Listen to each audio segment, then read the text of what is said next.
He led the International League with 63 strikeouts. Drabek gave up 5 runs in 4 innings in his only other start against the Mets this year. We have the debut of Bill Pulsipher for you this afternoon right here on Sports Channel. It is a glorious day for baseball as we welcome in Fran Healy and Ralph Kiner. Guys, there's quite a pulse at the ballpark, isn't there?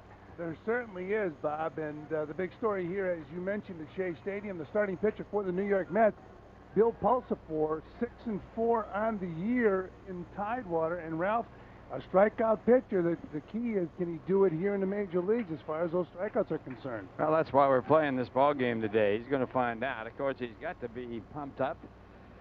He's a kind of a flaky type guy. He's a left-hander, I guess, in a way. And I know my major league debut, you really, first of all, you say, man, I finally made it. I got here to the major leagues of my lifetime ambition. Now he says, I got to do something.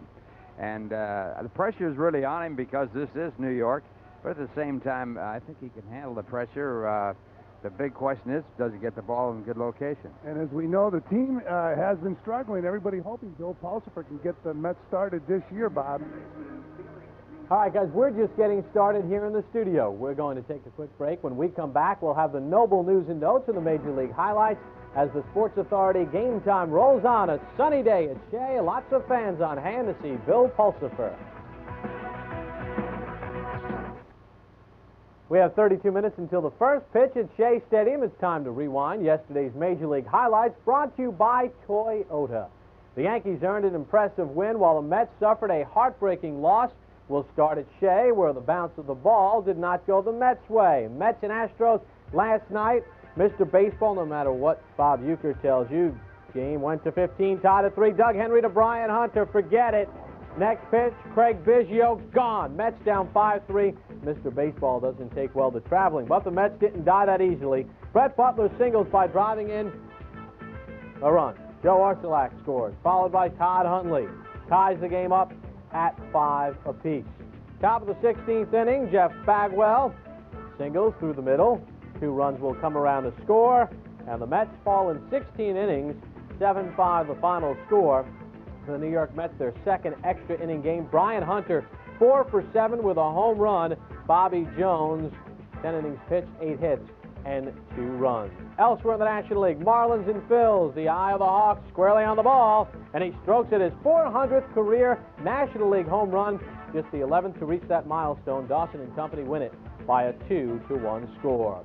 Montreal visiting Cincinnati. Reds led at 3-1 in the 8th. Not for long. Moises Alou tags John Smiley for a 2-run dinger, part of a 5-run inning. Father Felipe says baseball been very, very good to us, but not so good for Smiley. 6-3 your final. Braves and Rockies, 6th inning, Ryan Klesko.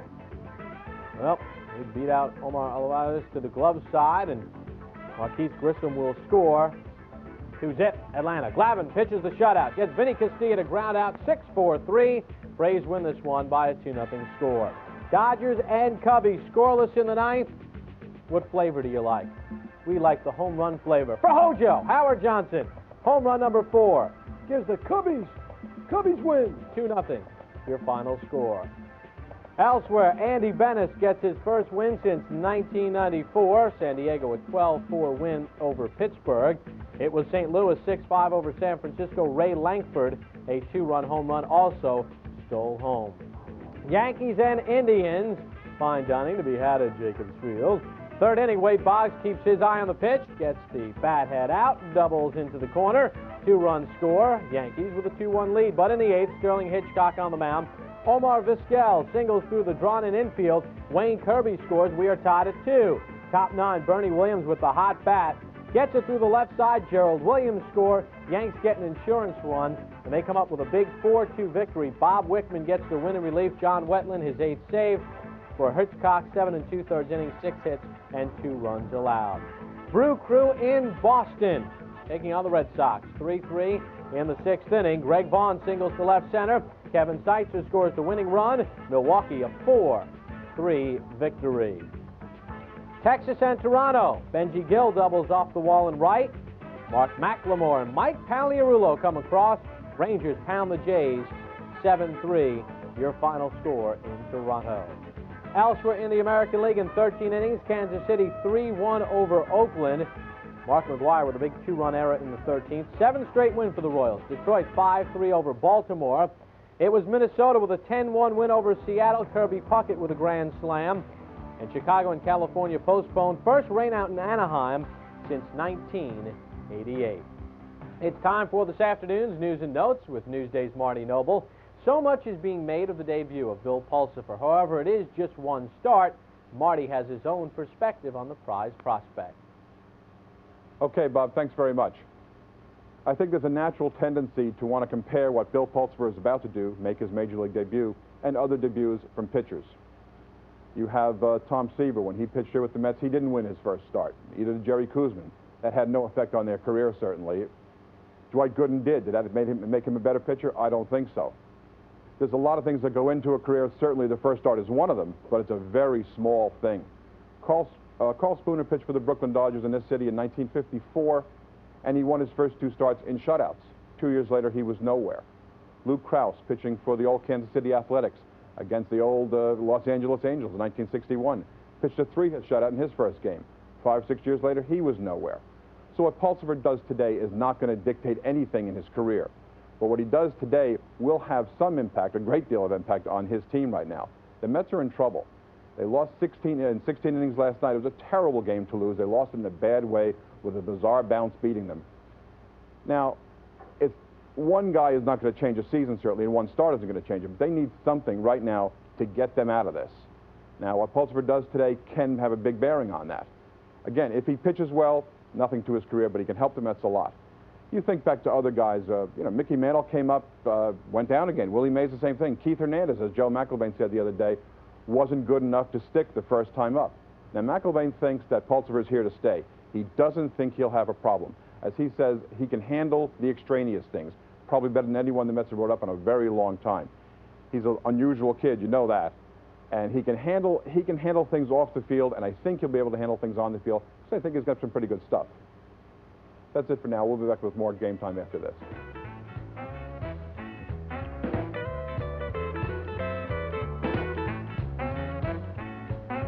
Saturday mornings have never been so much fun. Wake up to the show made just for kids, Dynamets. Join host Jennifer Giles for more baseball fun and games than ever. Don't miss Dynamets every Saturday morning at 8, only on Sports Channel. Tonight, join Sports Channel's hockey experts as we cover the Devils' quest for the Stanley Cup with extensive pre- and post-game coverage of the Devils-Red Wings game. Catch a special edition of the Sports Authority Game Time tonight, only on Sports Channel. There are 24 minutes until the first pitch between the Mets and Astros. Bill Pulsipher has created an excitement at Shea Stadium as he makes his much-awaited Major League debut. He brings a lot of flair to the team, and he's standing by with Fran Healy. Fran? Okay, Bob, thank you very much. And I'm joined now by a guy who has to, well, I guess maybe he feels some pressure. Bill Pulsipher, they've been talking about you now for a couple of years, coming to the major leagues. You're here. Do you feel some pressure? Well, obviously you're going to feel a little bit of pressure. I put a lot of pressure on myself to succeed out on the baseball field, so it's not anything that I don't think I can handle, though. In the minor leagues, were you aware that your name was being bandied about up here in New York? You hear some rumblings of it. My agent works out of the New York area, so, he tries to fill me in as much as I need to know, I guess. It's good to finally be up here, though. What can we expect from you today? What do you know these hitters? No, I really don't know anything about them, just from watching them on TV. I'm just going to try to pitch the same game that I do in the minor leagues. I have my whole career. I'm just going to go right after the hitters and not try to change anything and hopefully gain some respect. Okay, we're going to ask you to give a scouting report on your stuff. Okay, I consider myself a fastball power type pitcher. I'm not going to blow it by you like a Randy Johnson or anything like that, but at times I can throw the ball by you. I'd like to think that I've got a good hard breaking ball and a changeup that's come a long way over the last year that still needs some work, but hopefully in the near future will be another plus pitch for me. Now, will management talk to you before this game that you're going to pitch on Saturday? I'm sure that, we might go over a game plan a little bit, try to talk about some of the hitters in their lineup, being this will be the first time that I've seen them. It's not something that you do a whole lot in the minor leagues, but, I've seen some of the hitters in the minor leagues. I see them year after year, so I get to know them. So this will be first, and I'm sure that we'll go over their lineup. Anybody in the lineup you're concerned with? Well, you got to be concerned with Jeff Bagwell. You know, he's struggling right now, and that's, I consider those the most dangerous type of hitter, a guy that's struggling, because he can come out of it any time. And hopefully I can keep him at bay on Saturday and keep the rest of the lineup at bay and get my first win. Besides yourself, there's been some talk about a teammate of yours in Norfolk, Jason Isringhausen. You just gave us a scouting report on yourself. As a scout, do you expect to see him here before the season's out? Well, there's no saying, but you know, so being that I've made it up this year, I'd like to think that he should be following me sometime soon. Hopefully, you know, me and him are good friends, and I mean, he's got unbelievable stuff, and if I'm up here, you know, I'd like to think that he's just as good, if not better than me, so I would expect to see him sometime soon. Now, when spring training ended, are you surprised since the end of spring training to now that you are already in the major leagues? Well, it's a pleasant surprise, but you know, getting called up to the big leagues it's here today, it's here next week, who knows, you know, it's just one of them things that happens, and you just wait and hope for that day to come, and you know, yesterday was one of the best days of my life. Well, he'll be pitching against the Houston Astros today, Saturday at Shea Stadium. Stay with us when we come back. We're going to go back to our Game Time studios and Bob Papa.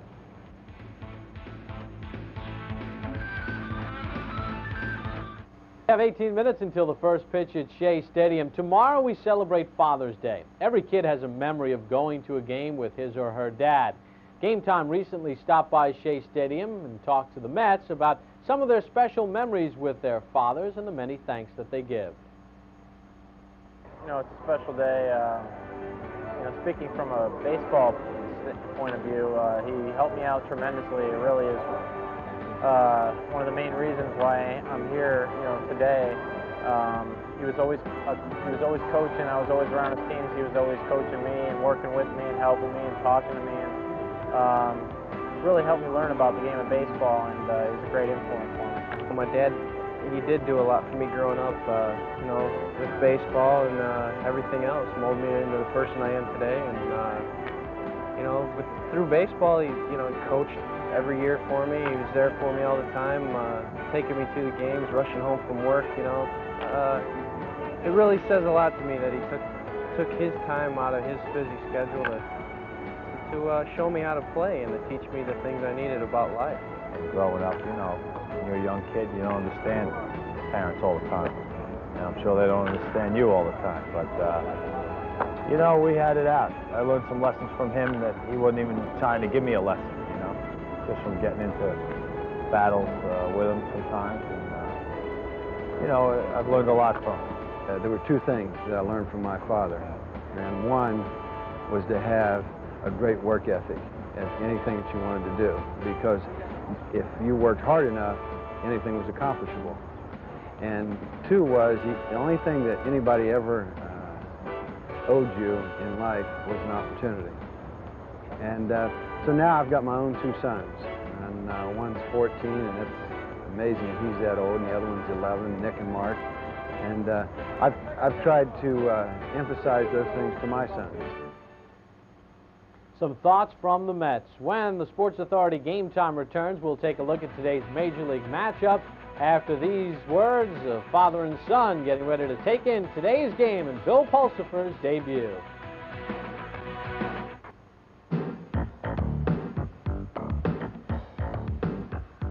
Rich Martin's All-Star Baseball Camp. The finest baseball camp in the country, run by veteran collegiate coach Rich Martin of Hofstra University. Your son will learn from the best.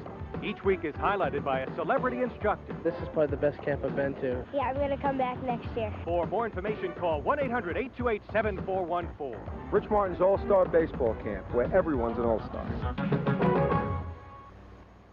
We have 13 minutes until the debut of Bill Pulsipher for the Mets. It's time for today's Major League matchups, brought to you by Infiniti. We start in the National League with the Chicago Cubs. They are at home today, taking on the LA Dodgers. Former Met Anthony Young makes his first start. Cubs have won their last two, but only 3 of their last 11. Montreal and Cincinnati. Gil Heredia against Jose Rio. Reds have lost their last 3 games in a row. Tonight, Pittsburgh playing host to San Diego. Fernando Valenzuela against John Lieber. Padres have won 5 of 7. Florida and Philadelphia. Well, Chris Mims getting the start for Philadelphia. He's 4-1 on the season. Phillies at 29-17. St. Louis and San Francisco, Jose Bautista and Tom Urbani, both pitchers looking for their second win. Atlanta and Colorado, Steve Avery on the mound for the Braves. He is 1-4. Dante Bichette, his hitting streak at 21 games for Colorado. Meanwhile, in the American League, Yankees and Indians. Right now, the Yankees with a 2-0 lead. They scored 2 in the first inning. Tony Fernandez batting leadoff hit his first home run of the season. Danny Tartabull with a sacrifice fly. Andy Pettit pitching against Bud Black.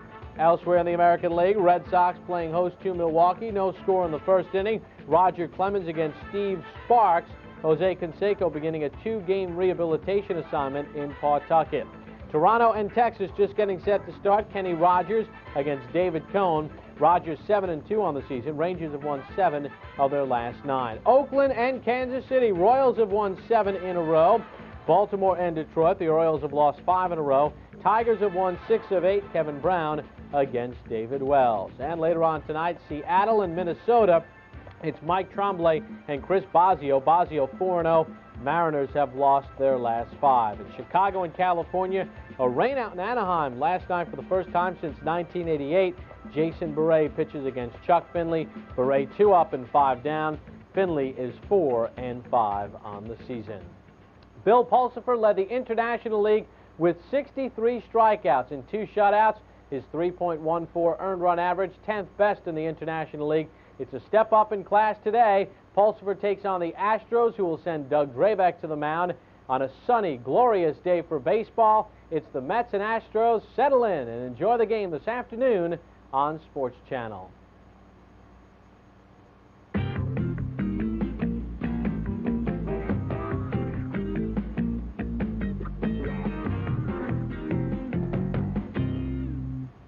The pitcher's mound at Shea Stadium has been the starting point for some of baseball's greatest careers. One player was known simply as the franchise, and he led the team to its earliest success. Another, Nolan Ryan, started his career here and went on to greater glory elsewhere. The third keyed the Mets' resurgence into a baseball powerhouse a decade ago.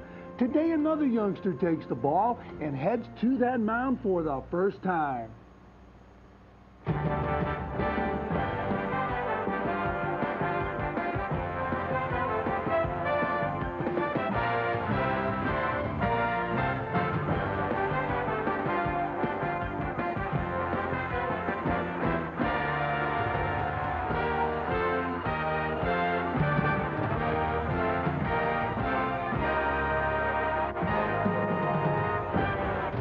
It's a gorgeous day at Shea Stadium, an afternoon game for the Mets and the Astros, the second of this 3-game series, and the big story, the focus here at Shea is on a young left-hander. And there's Bill Pulsipher warming up in the Met bullpen. The story here at Shea Stadium, is this a new beginning for the New York Mets? Hello again, everybody. I'm Fran Healy, along with Ralph Kiner. Rusty Staub will join us a little bit later on. And as I mentioned, the story is Bill Pulsipher. Ralph, he is a kid with good stuff, but is it unfair to focus on him the way we are? No, it's not unfair. Okay. You come here to play, you come here to get to the major leagues, and you got to pay your dues. And if you can meet the challenge, you're right on to great glory, and it's a wonderful way to make a living. And he's no different than anybody else. He's a guy that wanted to be a major league ball player, and now he gets his first chance, and this is what he's gone all of his life for. And those are his numbers in Norfolk. As you can see, 6 wins this year. He had 14 wins and was a dominating pitcher for the Binghamton Ball Club last year. But getting back to the way he's coming into the big leagues, it's unusual because usually you can get into the major leagues in a somewhat quieter fashion. You want to sneak in. Yes, you do. Well, I don't know. You know, it's different with everybody. Willie Mays came into the major leagues, and he was heralded as one of the great young stars. He went, I think, 0 for 11. He finally got his first hit against Warren Spahn. Mickey Mantle came in the same way. Bob Feller came in out of high school. He was still in high school when he made the major leagues. First game he pitched in, he struck out 15 batters. So, I mean, this is what it's all about. You're here to play. And this is it, and this is his chance, and sure, he's going to be nervous, there's no doubt about it. It's good that Ralph only mentioned those Hall of Famers. Well, stay with us. We talked about Bill Pulsipher. When we come back, we'll get to see him pitch.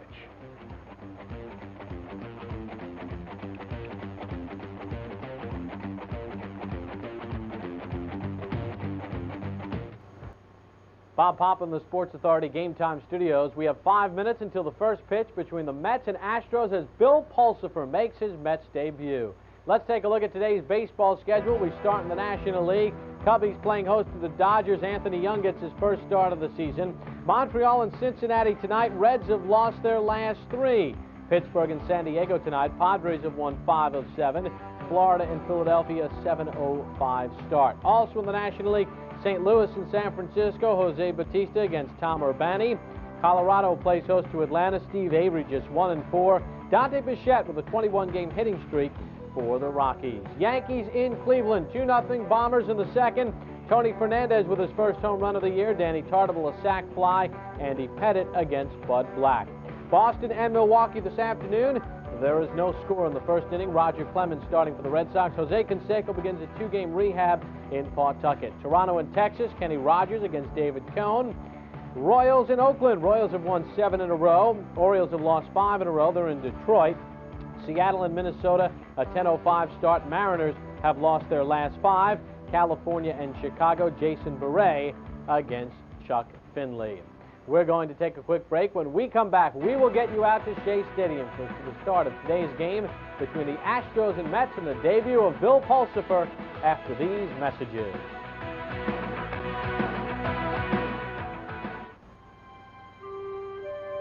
When I watch a game, I always feel like I'm seeing a Shakespearean play unfold. Only unlike fiction, you never know the ending. And I think that's what's so great, especially about the Mets. The Mets seem to do that. They seem to rewrite the predictable ending more than any other team, and that's what makes them so exciting to follow.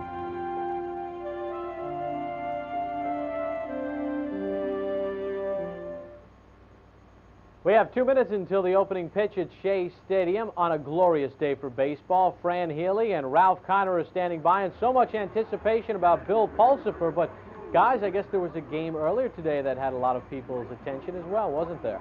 Absolutely, Bob. They had some baseball here at 11 o'clock this morning. The Colorado Silver Bullets taking on those old-time Mets. Missy Coombs, who was on a pregame show here the other day, throwing the ball very well, featuring a good fastball. Now watch Steve Henderson. Swung on and missed. There's a strike. And Missy Coombs jogged off the field. There were brushback pitches in the game. It was a terrific game. If you miss it, it's unfortunate for you. Now, Sports Channel will bring to you the Mets and the, and the Astros. We have a monitor up here. Somebody was swimming on it. As we look at the lineup for the Houston Astros, brought to you by your Tri-State Ford dealers. Leading off for the Astros is Brian Hunter. He's followed by Greg Shipley and then Jeff Bagwell. The middle 3, Derek Bell, Luis Gonzalez, and Phil Nevin. Nevin, an interesting story. We'll get into that later on. The bottom 3 are Orlando Miller, Scott Servais, and then Doug Drabek. And the pitching stats are brought to you by Starter, and it's Bill Pulsipher on the mound for the New York Mets. At Norfolk, he was 6-4 with an earned run average at 3.14. He had 13 game starts, 4 complete games, 2 shutouts, 91 2/3 innings pitched, only 84 hits, struck out 63. He was 10th in the International League in earned run average, and he was number 1 in strikeouts. And the defense is brought to you by the United States Postal Service. It's Bronya, Kent, Vizcaíno, and Alfonso in the infield. Left to right in the outfield, Bonilla, Butler, and Thompson. Stinnett behind the plate. Bill Pulsipher's first major league pitch, way inside, ball 1. So Pulsipher with a 1-0 count on a good player. Brian Hunter, young player with the Astros, who can fly. Some people feel he's faster than Deion Sanders. Runs a little bit like Willie Davis. I had a talk with Larry Durker, who does the broadcasting for the Houston Astros. Very high on this guy.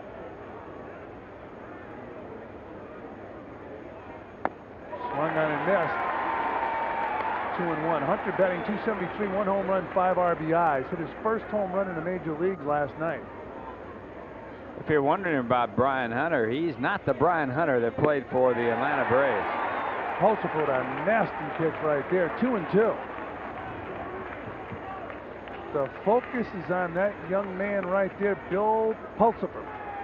Won 14 games for Binghamton last year, 6-4 in Norfolk this year. Down low, 3-2 on Brian Hunter.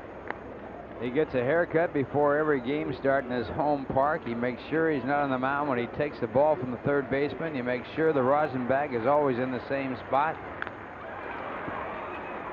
Another one of his quirks, he makes 2 footprints in the dirt and steps on these footprints walking on and off the field as long as he's in the game. That sort of goes with it. You got to be in the game to walk in those footprints. Absolutely.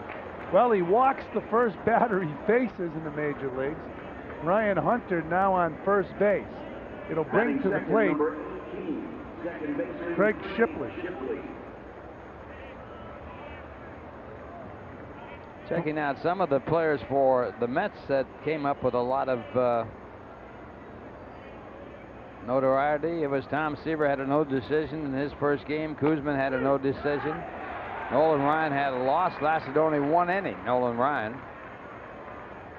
And Dwight Gooden came in and won his first game, going 5 innings, giving up 3 hits while striking out 5. 0-1 on Shipley. Hunter leading off first. Pulsipher's next pitch is fouled off to the right side, so it's 0-2. Shipley had a hit last night's ball game. In fact, in that game, Shipley was 1 for 1. Pinched hit and picked up that base hit. He's playing in place of Greg Biggio today. Longest game in the National League last night, 16 innings. Cleveland and Minnesota played a 17-inning game back on May the 7th. And the 0-2 pitch popped up to the right side. Easy play for Jeff Kent. 1 down. Well, we talked about in the open, you like to kind of sneak into the major leagues. When you're looking here in New York, 2 cases, contrasting cases. Darryl Strawberry came up. A lot of hoopla, everybody focusing on Darryl Strawberry, and across in the Bronx, Don Mattingly snuck into the big leagues and of course has delivered. Here's a guy that snuck into the major leagues, and as he delivered, he's been struggling this year, Jeff Bagwell. There goes Hunter, and there's a strike.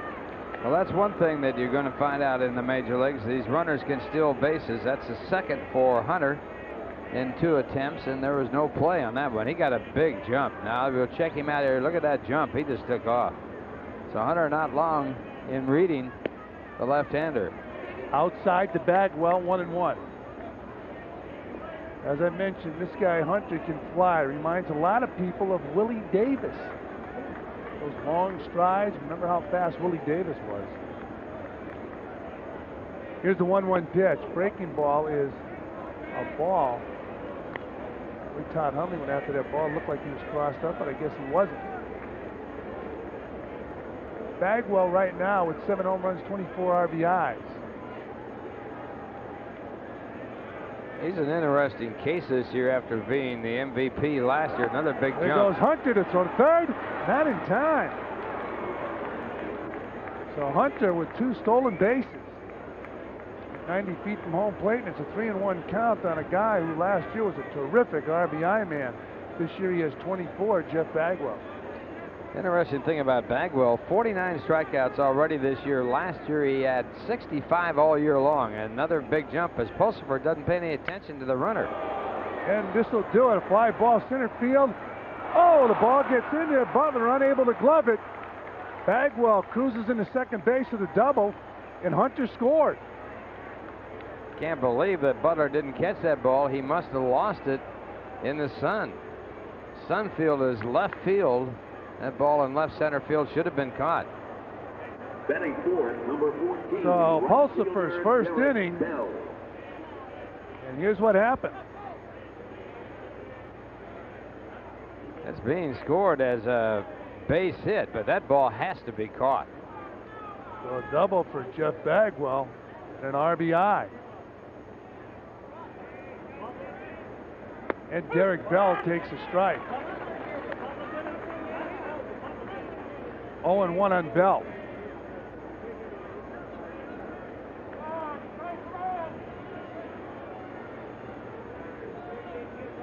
Pulsipher looking in for the sign from Todd Hundley. Here's the 0-1 pitch to Bell. He fouls the ball out of play.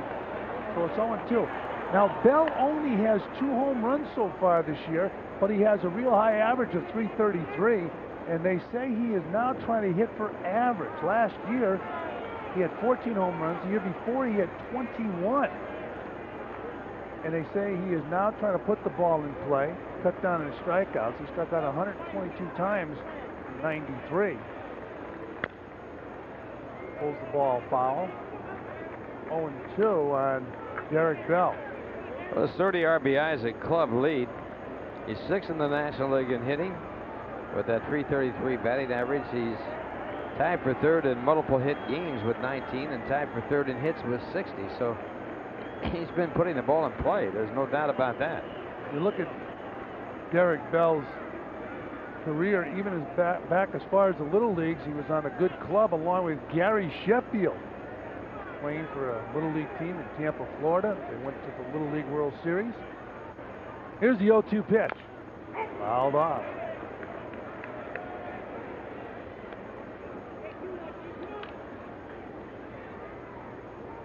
Pulsipher is being clocked at 89 and 90 miles per hour.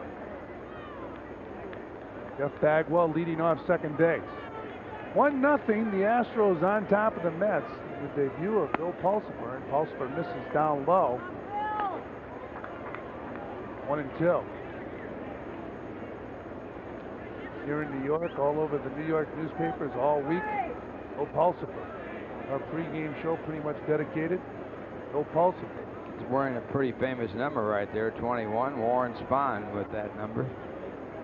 More wins than any left-handed pitcher in Major League history. Down and in. 2-2. Warren really never got to the Major Leagues until after World War II, and he was 27 when he got into the Major Leagues. He still won more games than any left-hand pitcher. 2-2 pitch right back up the middle. Kent gloves it over to first. Not in time.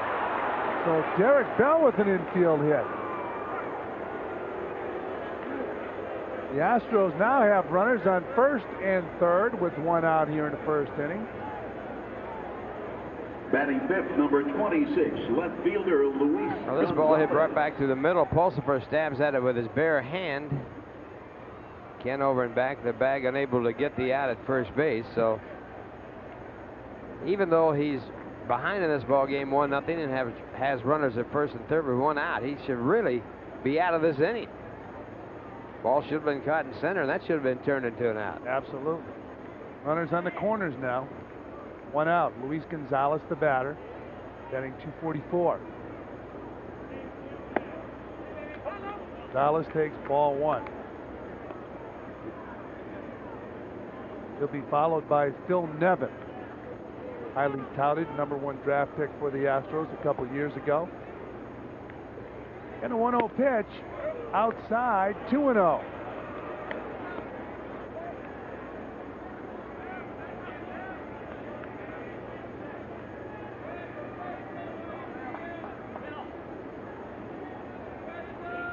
Pitch. Down low, 3-0.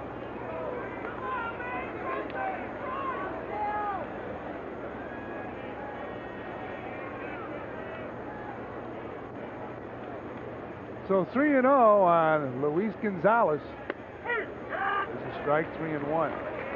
Saw in the press room today the director of minor league operations, Steve Phillips, on hand for the debut of Bill Pulsipher. Gary Huntington, the assistant general manager, Joe Mack. Down low, so Pulsipher walks Gonzalez. They'll bring to the plate Phil Nevin, and Greg Pavlik will come out to the mound to calm down a left-hander. Pulsipher was quoted as saying that the first inning is going to be very important to him, and it certainly is so far. As Ralph said, though, he should be out of the inning. You look at Bill Pulsipher and you look at the kid at home plate, Phil Nevin. Both of them approached spring training this year with the same attitude. They got to spring training with their respective teams, and they voiced their opinion about the replacement players.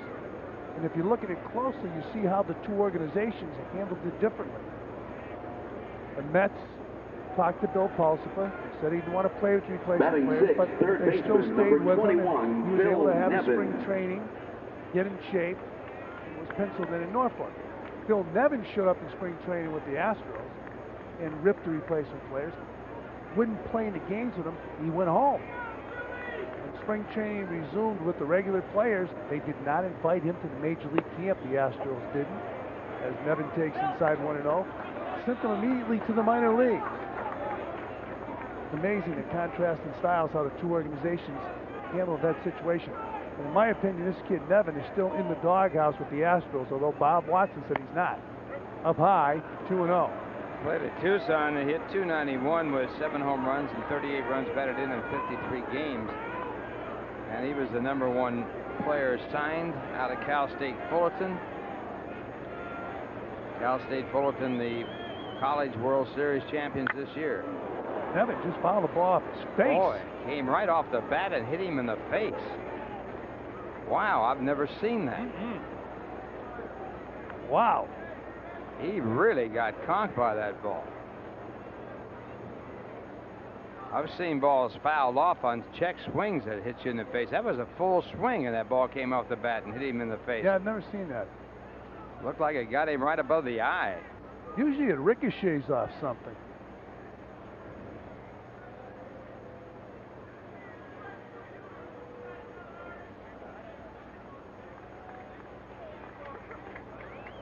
Listen to this. Ooh. Wow. Look at Carlos Alfonso. He said, I'm glad that wasn't me. Took a full swing at that ball. The ball has got to be coming close to 90 miles an hour. He glanced off the bat, went right into his head. It's a wonder he isn't on the ground. Here's another look at this. Now watch this full swing. Ball is in the strike zone. Comes right off the bat and hits him, I think, above the eye. I've never seen that in baseball. I haven't either. Usually it'll hit something else and then up into the face area. That's it for Phil Nevin.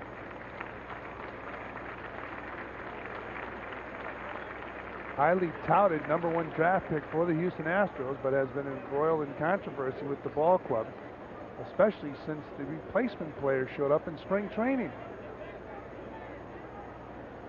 Terry Collins, the manager of the Astros, was very unhappy with his attitude. He said he didn't get to see him last year in AAA at the end of the year during the Major League strike because he was hurt. I believe he was hurt playing in winter ball, so he said he should come to spring training and play because I haven't seen him yet. Let's look at this one more time. This is in slow motion. Now, the pitch is in the strike zone. He takes a full swing at it, and it comes right up underneath his cap and hits him, I believe, on the forehead. And he is out of the ball game. Greg Biggio will go into the ball game. He was not penciled in the starting lineup, had the day off, but he finds himself in the ball game for Phil Nevin. Now, Bill Pulsipher's first game in the major leagues obviously has to be nervous. And as I mentioned before, he said the first inning is going to be very important to me. So, Ralph, he's in the first inning, and there's a long delay. Well, that doesn't help many. There's no question about it, because he's got to be nervous. He's in deep trouble here with the bases loaded. Has a count of 2 balls and 1 strike. We're going to have a better player at this point in his career than Phil Nevin at the plate, and Biggio, who is an outstanding hitter. So this is not a plus for him in any way. Replacing Phil Nevin and continuing the at-bat. So this is a great at-bat. Biggio. Greg Biggio will now come out and bat for Phil Nevin.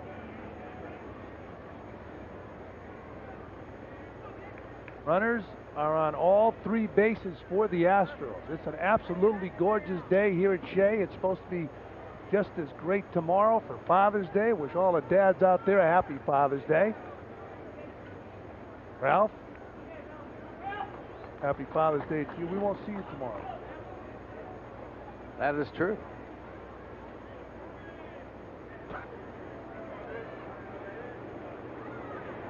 Greg Biggio. Never forget the time I opened up one broadcast on Father's Day, and I said, well, happy Father's Day to... No, I said, this is Father's Day and a happy birthday to all you fathers. Well, there were some out there who were having birthdays. That's exactly right. I mean, it wasn't all wrong. You had all the bases covered. Hundley going out to talk to Pulsipher.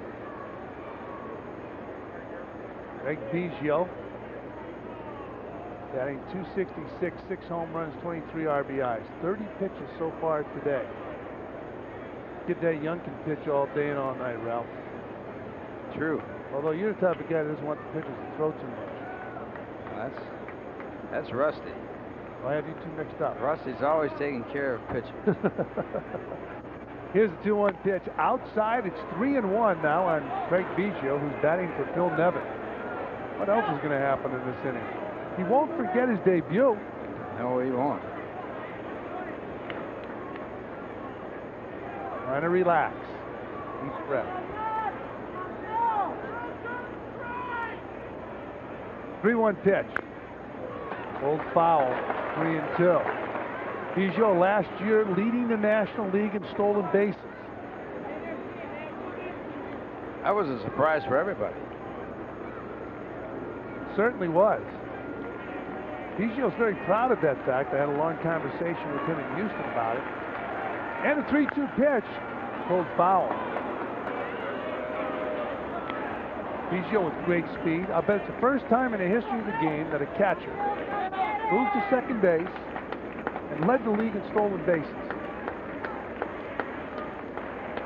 Not many catchers ever moved to second base. They moved to third or moved to first or moved to the outfield, but not to second base. Permanently. Fouled off. Biggio moved from catching to second base permanently. I bet he's the first guy in the history of baseball to do it. And what a smooth transition. He was helped by Matt Galante, who's the third base coach, also the infield instructor with the Astros. There's Matty. First catcher to play in the All-Star game as a catcher and also the moving to second base. First one to ever do that. Terrific player. Seton Hall graduate. 3-2 pitch.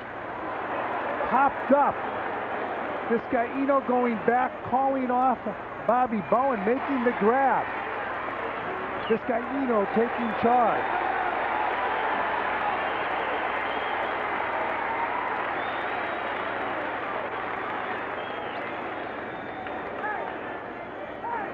Well, he gets the ball over on the 3-2 pitch 3 straight times, and on the third time he gets the ball popped up, and Vizcaíno makes the catch. That's a big plus right there for Pulsipher. Under the gun with the bases loaded and the 3-2 count and throwing 3 straight strikes. Batter now, Orlando Miller, batting .298. Takes the breaking ball down and in, ball 1. Miller with 1 home run, 10 RBIs. The Astros very pleased with his production offensively and defensively this year. They traded Andujar Cedeno to the Padres. Miller inherited the shortstop's position. Outside, 2-0. Miller kind of got lost in the minor leagues and caught a break, and Cedeno's salary forced the trade.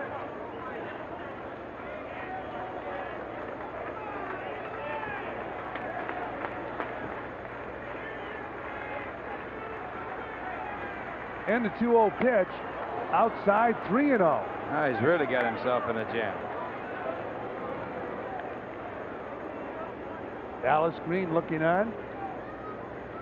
They asked Dallas if he remembered his first game. He said, yeah, I pitched against the Cubs, gave up a home run to Banks and Santo. Ball 4, tough walk right there.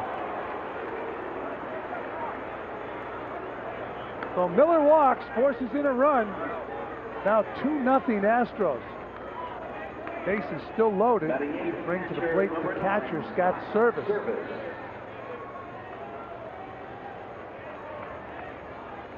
Three walks in his first inning of work for the New York Mets. Certainly not a plus.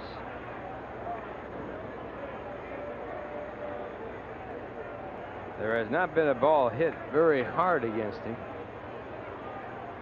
Ball that was hit fairly well by Bagwell should have been caught. Hard hit ball down a left field line. This is extra bases for Servais.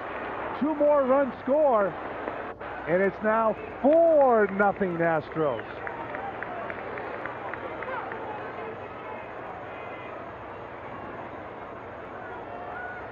Season first started, Servais was struggling, but he's been coming on lately. And Pulsipher, ninth, number 15, what's going on? Drabek.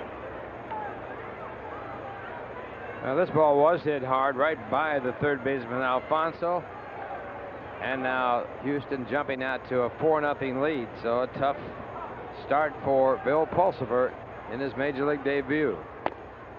And Doug Drabek swings through a fastball, strike one.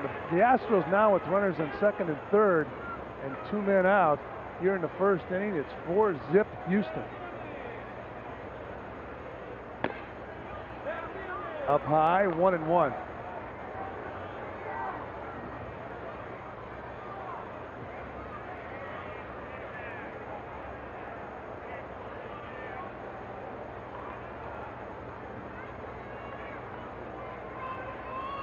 Drabek is a tough hitter for a pitcher. Takes the fastball up high, 2-1. He has driven in 36 runs in his major league career, had 2 home runs, total of 98 base hits in his major league career. He'll find you at the plate. He gets a bat and the ball. There's a line drive base hit into left field, and the Astros pick up another run. Out at the plate. Nice throw from Bonilla to touchdown Servais at home plate. But here in the top of the first inning, the Astros have come up with 5 runs. We go to the bottom of the first. It's 5-0 Houston.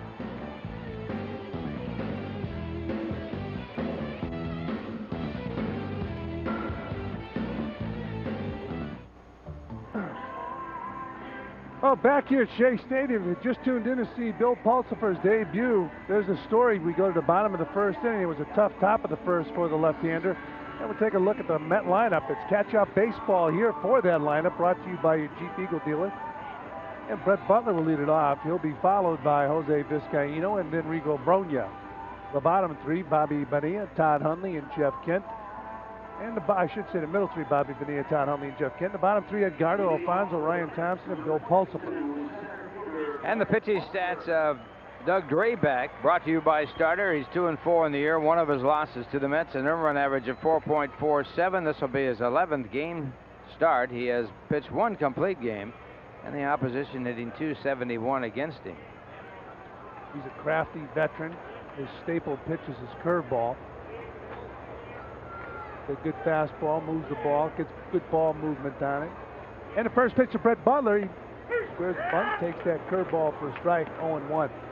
When I see a curveball first pitch from a pitcher, think of Ed Figueroa. Every time he started a game, threw a curveball first pitch, never threw a fastball. That's amazing too, but Drabek with great control throws a lot of breaking balls. And a bunted ball, Drabek to first, and they get Butler. 1 down.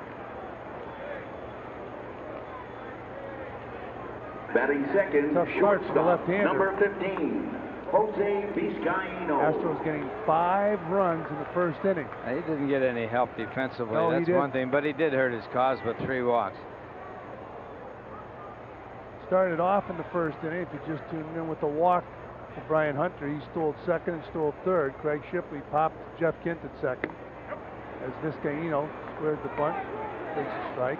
Jeff Bagwell then drove Hunter in with a double to center field. The ball should have been caught by Brett Butler. Then Derek Bell had an infield hit.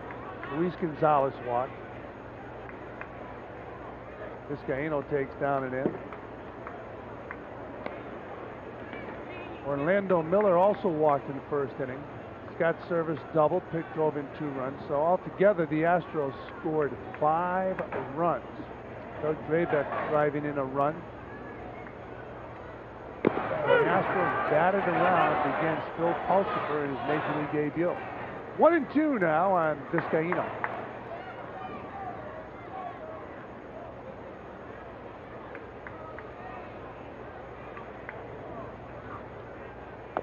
Down and in, 2-2. If you're Bill Pulsipher, you almost want to say, can we start this over? It's a nightmare, 5 runs in the first. He has sort of duplicated Nolan Ryan's opening game in the major leagues. Ryan had to pitch to at least 9 batters. Pulled to the right side. Bagwell flips to Drabek, 2 down. And speaking of Bagwell, their defense brought to you by the United States Postal Service. Bagwell, Biggio, Miller, and Shipley in the infield. Left to right in the outfield, Gonzalez, Hunter, and Bell. Service behind the plate.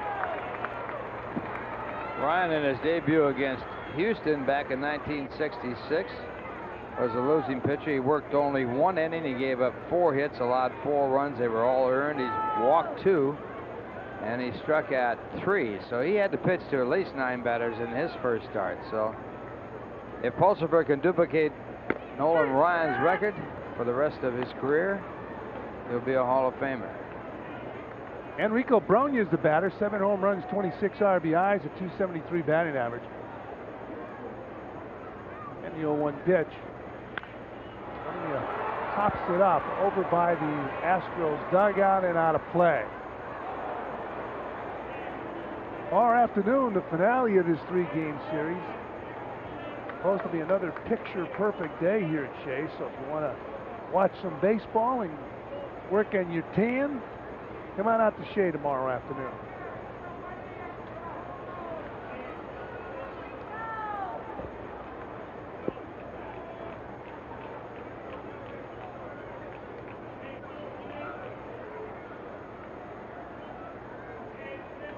And the 0-2 pitch.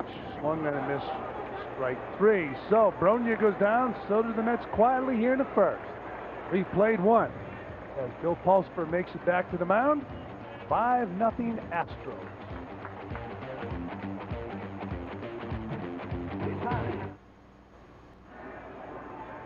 Oh, back here at Shea Stadium, 5-0. The Astros on top of the Mets, top of the 2nd inning. And for the Astros, it will be the top of the batting order. Brian Hunter, who walked, stole 2nd and stole 3rd, steps in and takes the ball. So it's 1-0 on the Astro center fielder. There's a strike, 1-1. Fran, did you see where catcher got fired yesterday? Yeah, Joe Torre. Fine shot at Alfonso. 1 down. Joe Torre fired after 5 years with the St. Louis Cardinals. And a reminder, this copyrighted telecast is authorized under television rights granted by the New York Mets solely for the private, non-commercial use of our audience. Any publication, reproduction, retransmission, or other use of the pictures, descriptions, and accounts of this game without the express written consent of the New York Mets and Sports Channel is prohibited. Batter now Craig Shipley, who popped to 2nd base his first time up. He takes ball 2. With Joe Torre fired after 5 years, Joe Torre, a highly respected manager of baseball. Yeah, they gave him a vote of confidence the other day. That was the kiss of death. Fired by Walt Jocarty, the new general manager. Brett Butler makes the grab, 2 down. But it was sort of in the cards. Get that? In the cards? That he got I like fired? it. Yeah. I like it. There's Joe Torre right there. He's replaced by a former Met. Mike Jorgensen, yeah. Mike, a first baseman for the New York Mets, traded to Montreal. Here's a picture of Mike in his heyday with the New York Mets. He'll take over as manager. Torre's record over his 5 years with St. Louis, 351 wins, 354 losses. Down low to Jeff Bagwell, who doubled his first time up and drove in a run. But when Dal Maxwell, who was the general manager, was fired last winter, it was just about a foregone conclusion that Torre was going to be pretty close to next. 2-0 on Bagwell. Got Joe Torre a class act. Class.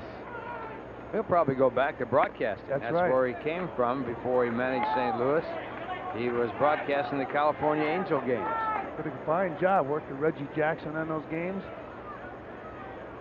And a 3-0 pitch. There's a strike, 3-1.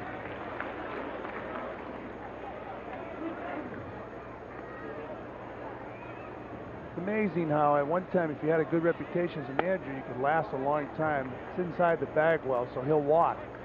Today, you got to win. Reputations mean nothing. You think Gene Mark would have lasted 20 years on reputation today? No, he wouldn't have. Although he was one of the brilliant managers. Well, Joe Torre's a brilliant manager also. And a winner. Joe's been a winner. That's the old saying, I'm with you, win or tie. You're gone if you lose. Tough job then managing unless you're in Los Angeles with the Dodgers. Outside, 1-0 on Derek Bell. Take a look at the Chrysler League leaders because of Derek Bell. Hits in the National League. Dante Bichette having a terrific season, leading the pack. 1-1 on Bell. Yeah, the Dodgers with two managers over the last, I guess about 30-some years. And they've had some championships under those guys, and they've also ended up in last place or close to last as Derek Bell takes up high. Well, the Dodgers have had two managers. The Yankees have had 24. Incredible. That's making a farce of the game right there. Right up the middle. Vizcaíno flipping second base for the force. That'll do it for the Astros. They strand a runner, fail to score. We played 1.5. It's 5-zip. Houston. There's the score as we go to the bottom of the second inning. You're looking at Bill Pulsipher. Bill Pulsipher in the dugout. Bobby Bonilla steps in and takes a strike. How about this? This is my very first game. He's 1-1 for me. Bill Pulsipher, I think, put that sign together. Down low, 1-1. Bonilla's stats. Mets need runs. Mets gave up 5 runs in the first inning. They trail 5-zip here in the bottom of the second. Foul off. 1-2.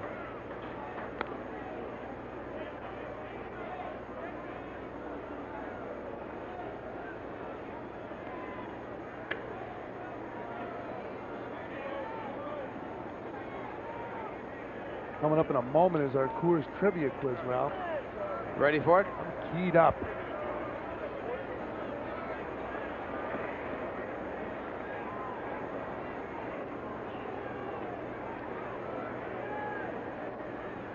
And the 1-2 pitch to Bobby Ball. He drives this ball to deep center field. Over the head of Brian Hunter. Bonilla heading to second. He's rounding second. Strong throw. Triple. Bobby Ball leading off the bottom of the second inning with a drive over Brian Hunter's head. Well, there must be something wrong in center field because this ball was totally misjudged by Brian Hunter earlier. Butler had trouble with the ball in center, and here Bonilla takes a terrible gamble, but he gets in line with the throw. It hits him in the back, and he is safe at third. You don't ever want to make the first out at third base when you're trailing by a score of 5-0 or whenever. But he gets away with it. So Todd Hundley steps in with Bonilla on third base and nobody out here in the second inning. Up high. This is Brian Hunter in center. He totally misjudges this ball. Now he tries to make up for it. He can't catch up to it. Bonilla leading off third. 1-0 on Todd Hundley. Hundley batting .243, 4 home runs, 19 RBIs.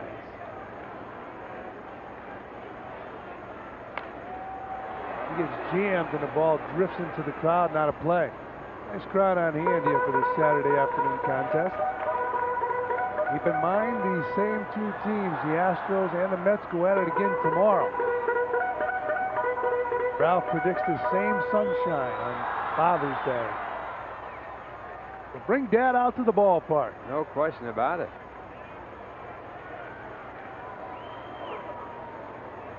And the 1-1 pitch.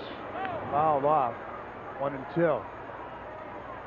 Well, right here, with the infield playing back, they're giving up the run. And it's up to Huntley to make contact. Just got to put the bat in the ball here.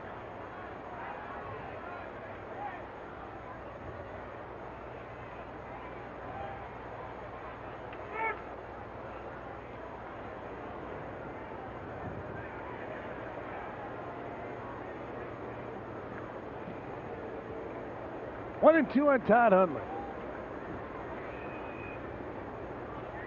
Mets need runs. Not going to get one right there. Hundley striking out. And now we'll take a look at the Coors Mets Number 12, trivia quiz. Batting sixth, second baseman Jeff Kent. Which current Met player has a brother in the Houston Astros organization? That's easy.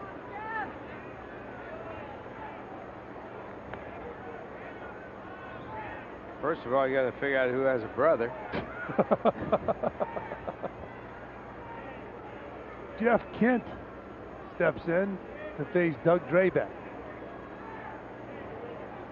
7 home runs, 17 RBIs. But the fellow that has a brother. Line drive. Extra bases for Kent. So Bonilla scores. It's now 5-1, and Jeff Kent is on second base with a double.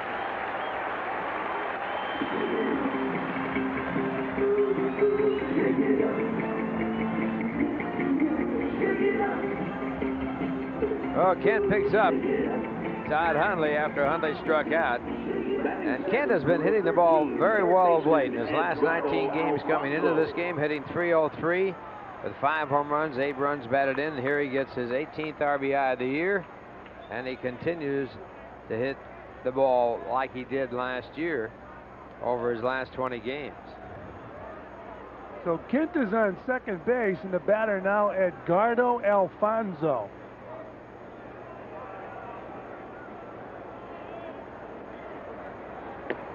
Alfonso takes outside ball 1. He became the 103rd baseman in team history when he started at Montreal back on May 2nd. He looks like he's going to be a good player. The jury usually stays out for a while on young players, as Alfonso takes inside 2-0. Well, I think he's got a big advantage because he learned how to play outside of the United States, and he plays the game well. He knows how to play. He makes the right moves. He knows where he is in the ball game, and he's just a young player. How can you rip the United States, Ralph? A man that served his country brilliantly. We got too many little league coaches that don't know anything about baseball. Now you're ripping the little league coaches. There's a foul ball out of play. Did you have a bad night last night?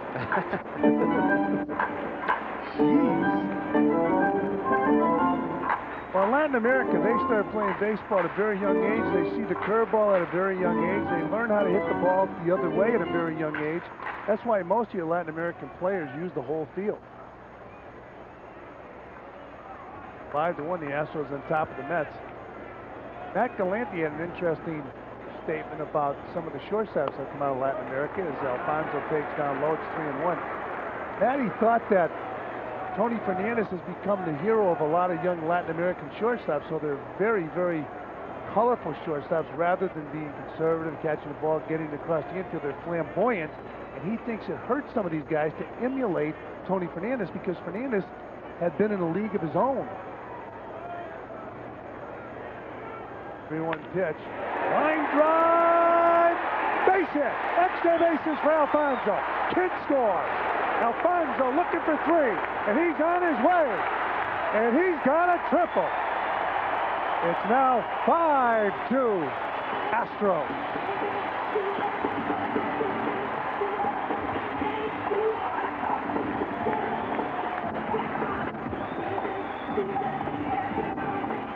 Watch the way Alfonso runs the bases. Now he picks up the coach right there, and he knows he's going to go to third. The coach waving him on. Another example of knowing how to play. That's right. He can play. In fact, Jerry Hunsaker told me when Alfonso joined the Mets organization, he was 18 years old. He was developed beyond his years as far as baseball was concerned, and still is. And a great example is he went from Binghamton AA baseball to the major league. That's a good example, and he knows how to do it. And the batter now, Brian Thompson. Ryan batting .339, 3 home runs, 8 RBIs.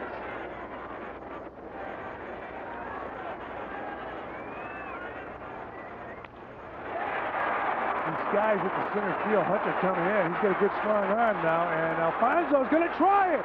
They're throwing the plate in plenty of time. So Hunter making the catch in shallow center field and throwing a bullet to the plate to get Alfonso. That'll do it for the Mets.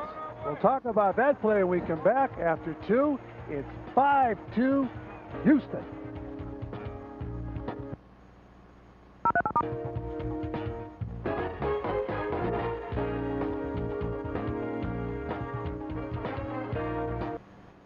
Bob Pop in the Sports Authority Game Time Studio. This update brought to you by MetLife. Ball jumping out of the park in Cleveland. 3-2 Yankees in the 4th. New York native Manny Ramirez, a 2-run home run off Andy Pettit. Herbert Perry hits his first Major League home run. It's 5-3 Indians in the 5th inning. Back to Fran Healy and Ralph Kiner at Shea Stadium. All right, Bob Ramirez, the native New Yorker, starting to swing the bat very well for the Cleveland Indians. He was real hot early in the year. Those Indians are a tough club. Certainly are that. Although the Yankees winning last night's ball game and doing the job again today. Cleveland leading Kansas City by 6 games. And Bill Pulsipher steps to the plate to face Doug Drabek. He takes down low, ball 1. And we had Bill Pulsipher on our spring training report from Port St. Lucie. He had long hair, about 3 earrings. Now he has cut it all off. Can't wear the earrings on the field under Dallas Green. Yeah, he said he got a haircut about a couple of weeks ago and didn't like the way it was cut, so they had the barber shave it off. Start all over again. And the 1-1 pitch. Swung on and missed. 1-2.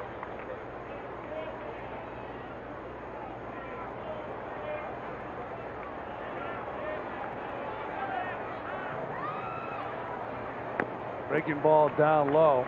2 balls and 2 strikes. Bill Pulsipher, his first Major League ball game. Fans here in New York have been reading and hearing a lot about him. Takes the ball to the right side. Shipley, I should say Biggio at second base, flips over to Bagwell. 1 down. Shipley now playing third base since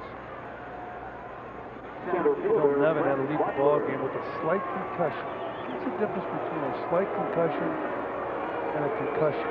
It's like a definition of a minor operation. It's only minor if it's on somebody else. That's right.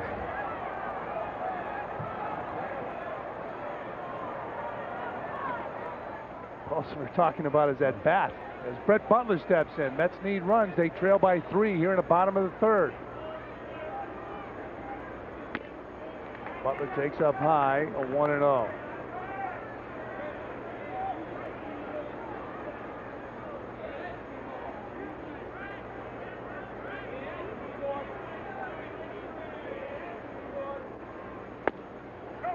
Down low, 2-0.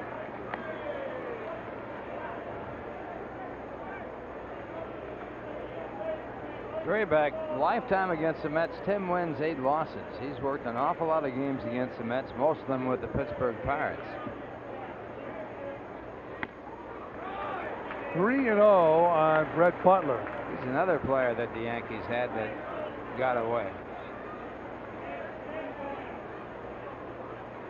I remember Lou Piniella did not want to trade him, said he was a bulldog on the mound and would go on to have a fine career, and he has. There's a strike, 3-1.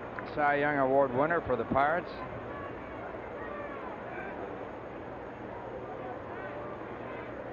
(1990), 22-6. And a 3-1 pitch to Butler. Drabek will throw you those strikes. It's 3-2.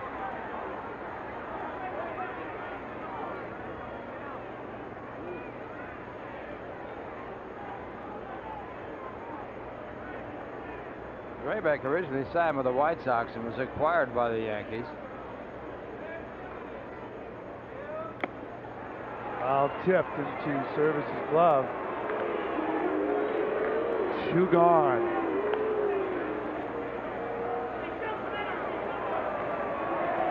Shortstop, Jose Vizcaino. How about Brett Butler tipping his hat to the fans? They were booing him. And of course, that's just frustration on Brett's part. He is frustrated. He has never really gone through a start like he's had for the New York Mets. And Jose Vizcaino steps in and takes the ball.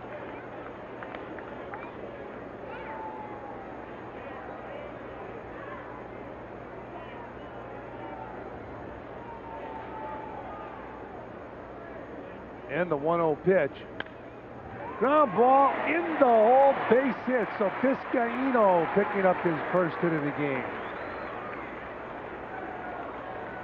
And it'll bring to the plate Rico Brogna. First baseman Brody right here, Brogna. chance to put the Mets back in this ball game. Had a tough night last night, 0 for 7. His first time up in this game, he struck out. His 39th strikeout. He's tied for the club lead with Jeff Kent. And when you look at his swing, it's deceiving. I mean, you just don't think this guy's going to strike out that much. It's amazing because he doesn't play that much against left-hand pitching, and that's the tough side. That's need runs. Brogna hits a rocket into the stands. Wow.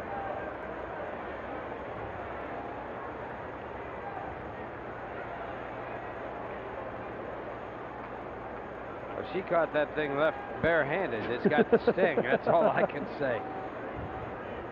If she caught that ball, they should sign her up. She could play with the girls team that played out here. Silver Bullets, Colorado Silver Bullets did the job today, although they did lose. They lost to those old-time Mets. 0-1 on Rico Brogna.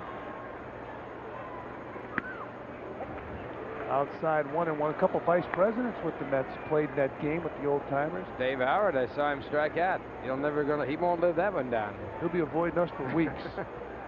Billy Iancinella from the ticket department.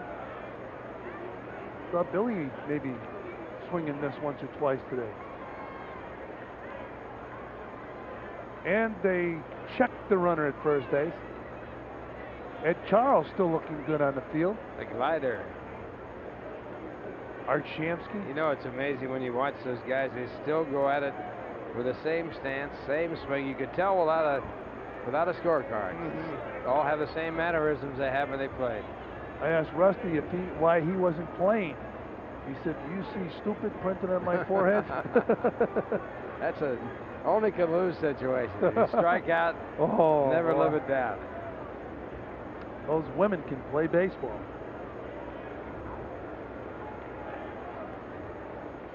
One pitch. Swung on and missed. 1-2.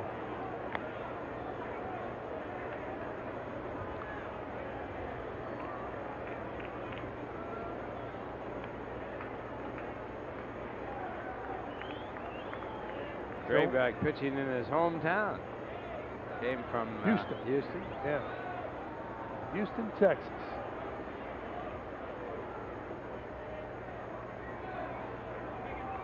Greg Swindell, another guy from the great state of Texas. Drayton McLean went out and bought the ball club from John McMullen. Let's invest some money. John wasn't spending enough, so they invested some money. They didn't win. He said, "Let's cut the payroll." Here's the 1-2 pitch. Fouled off.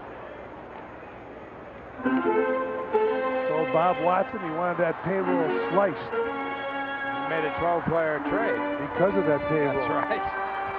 Man, he didn't slice it, he amputated it. That's right. I mean, there was a 12-player trade right after that notice from the president and owner.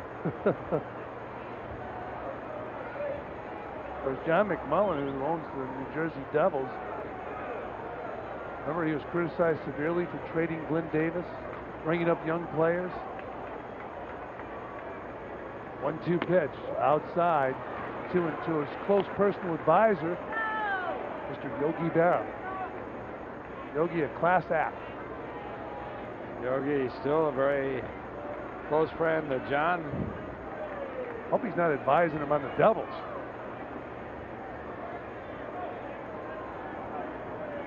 Two-two pitch. Back up the middle, base hit. Vizcaino on his way to third base. Bonilla on first. So the Mets have runners on the corners with 2 outs here in the third. Then they have a time run at the plate. And the batter, the one they want up there, Bobby Bonilla.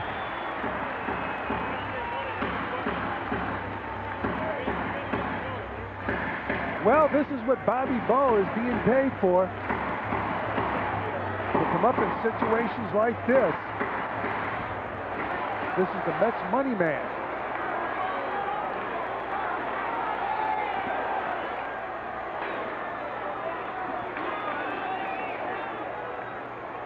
Leads the club in home runs with 9.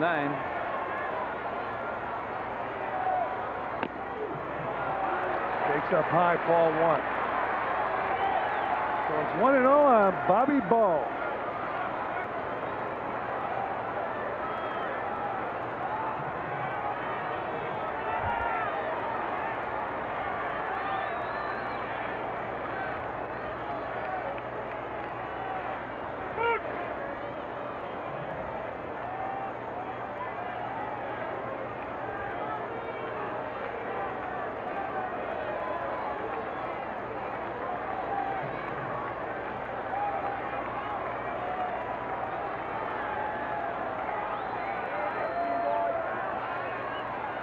Pitch way inside.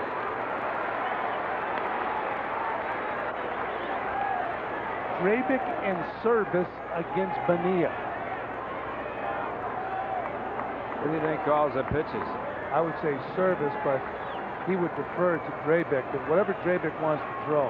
Absolutely. Drabek, the crafty veteran, 2-0 pitch. Bonilla hits a high fly ball.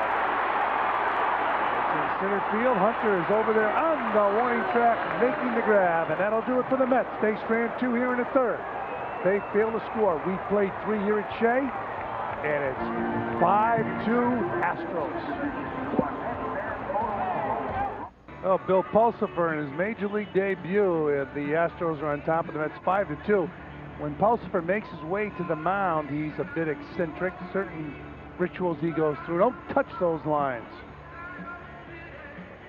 He always does that as he crosses the lines, and now he goes over, picks up the ball, picks up the rosin bag, puts the bag in the same spot. Very eccentric. And speaking of that, sliding into the booth with the play-by-play, Rusty Staub. Thanks, Francis. First pitch to Drabek, hit into left center field. A dive and a catch. Nice play by Butler. He and Bonilla kind of looked at each other. Bonilla certainly looked at him. But Butler in to make the play.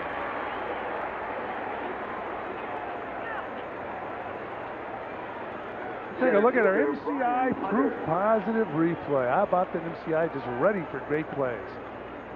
Here's the looper into shallow left center field, and look at Butler go. Yes! Makes the dive, makes the catch. So congratulations for our MCI proof positive play of the game. Brian Hunter, the hitter.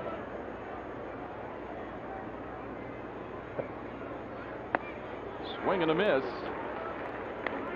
Pulsipher settling down after that 5-run first inning.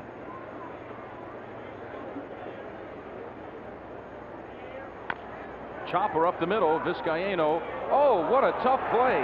Good hands to even catch that. That was like glove, hand, glove, but the speed of Brian Hunter's, he got no chance. He can fly. Stole 2 bases in this game, stole second and third. Now watch him get down. Well, you won't see him get down the line. You'll see Vizcaino. Third baseman, ball staying down. That's tough. Tough play. It would have been tough for him to throw him out if he fielded it cleanly. This guy can really run. There was a play last night where a ball hit as it was going foul, the edge of the grass, and it went back fair. That time it hit the edge of the grass and went toward the left field side. Vizcaino slapped it with his right hand, grabbed it with the glove. This grass is certainly becoming a pain for the Mets.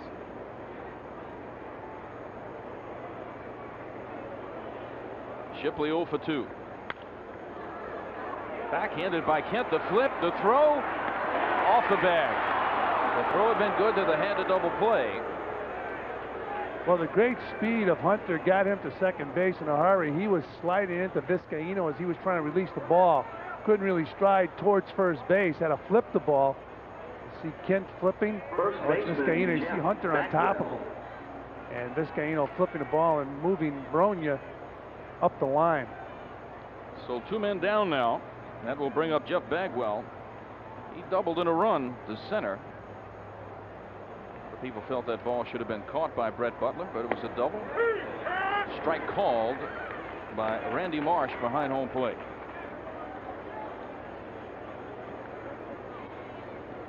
We've talked about the sun being a factor today. There are clouds. Not a bluebird day as it is called, but the sun has caused 3 balls to be misjudged by the center fielders. 2 by the Mets, 1 by the Houston Astros. Rusty, you have been out there. Is that one of the toughest outfields in the league? It's very tough. I mean, the sun fields are tough. That's just the way it is. You just have to play with that. I mean, that's part of playing at Shea Stadium in a day game. Well, we've seen a guy, Brett Butler, who's a terrific outfielder, just struggled today fighting that sun. Well, there is no doubt that Brian Hunter misjudged one in the dead center himself. Bagwell going after a bad pitch. 2 balls and 2 strikes. And here's the situation we talk about where the base runner should be aggressive. Shipley only 1 successful attempt in stealing second base, but why stand there now?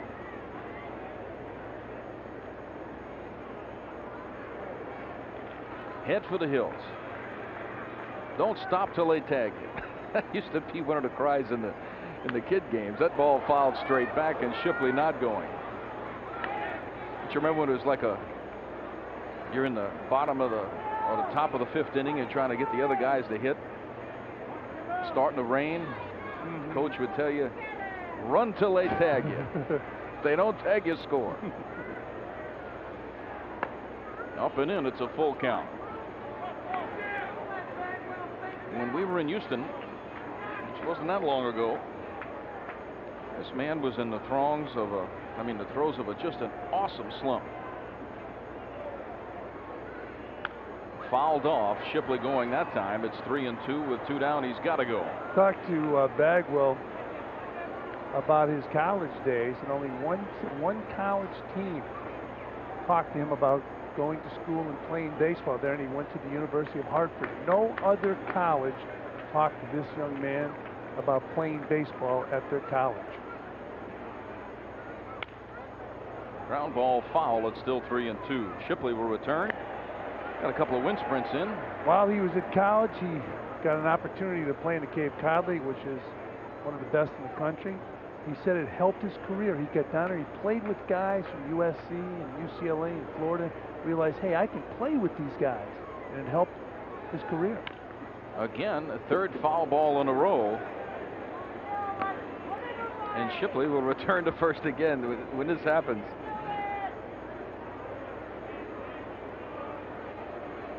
Well, you're supposed to be in shape where that doesn't bother you, running 3 sprints like that. Bagwell looks at him. No, the hitter should look at the guy on the bases, see if he's okay. Shipley not getting that big jump he was in the beginning, though. There he goes. Swing and a miss, strike 3. Pulsipher punches him out. That's his first major league strikeout, and he liked it. That will end the 4th inning. After 3.5 innings, Astros 5, Mets 2.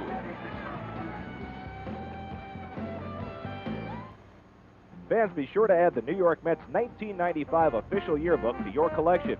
It's a must-have for Mets fans with full-color action photos, a story on player development, a team picture, and more. Pick one up while you're at Shea, or send a $9 check or money order payable to the New York Mets to Mets Yearbook, Shea Stadium, Flushing, New York, 11368.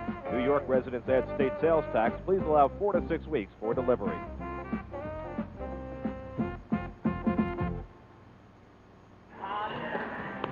Fans, make Dad more comfortable at the Father's Day game with a Mets seat cushion. This Sunday, June 18th, tomorrow, all men 15 and over attending the 140 Mets Astros game will get a seat cushion courtesy of Tropicana and Pathmark. For tickets, call the Mets at 718-507-TIXX during business hours or stop by the Mets clubhouse shops. A per-ticket surcharge applies. Bottom of the 4th inning here at Shea. Bill Pulsipher ending that last inning with his first Major League strikeout. And he helped the umpire punch him out. Todd Hundley will lead it off.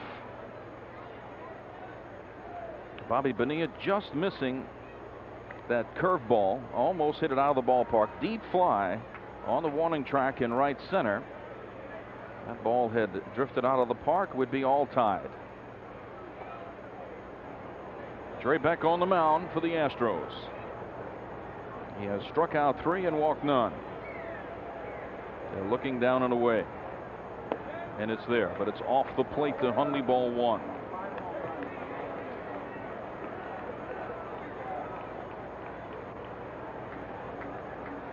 Hundley has struggled from the left side. Swing and a miss. He went down on a curveball like that his last time up. Only 5 hits in his last 37 at-bats.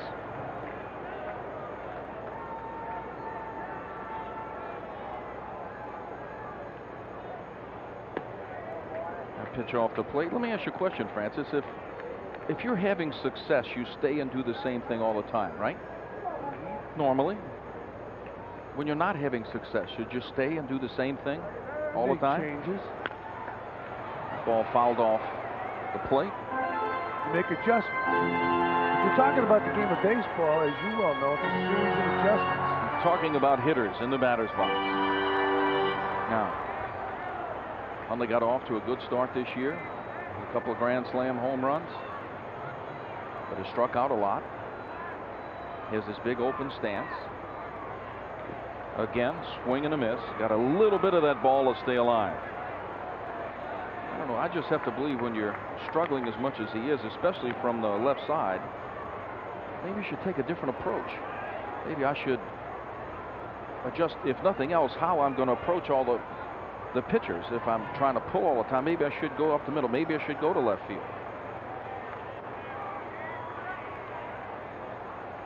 Again, a breaking ball. He gets another little piece of it again. Well, I mean, I've got to believe that Tom McGraw has talked to him about making adjustments. Although it looks today, we're not down the field, but it looks today like they don't try to make as many adjustments as guys like yourself and Peru and people have tried to make adjustments over the years. I think we're going to have to. I don't think they have the plank in the dugout. I think we'd have to buy that plank, a flat one that just kind of hits them in the middle of the forehead, that just kind of gets their attention. There's the man that's going to use the plank. He needs a plank. Yes. 2 balls and 2 strikes to Todd Hundley. Right down the middle is the target. Off the plate is the pitch. Full count.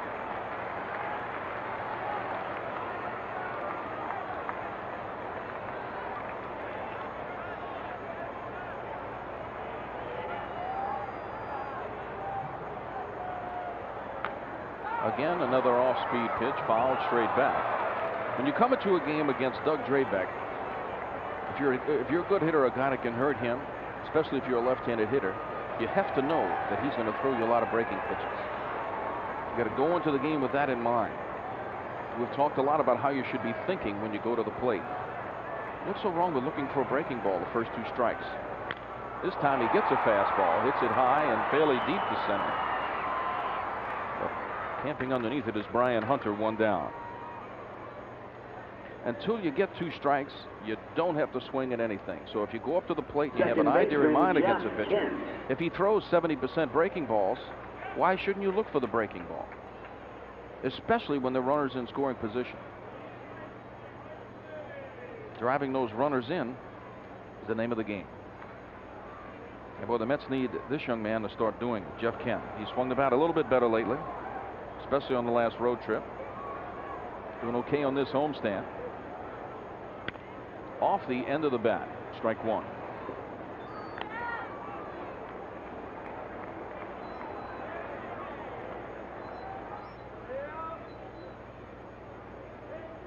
Somehow I think the Mets have, in their efforts to hit home runs, forgot that they also lead the league in strikeouts, and that is something they have to change. They want it down and away. It is just off the plate. 1 ball, 1 strike.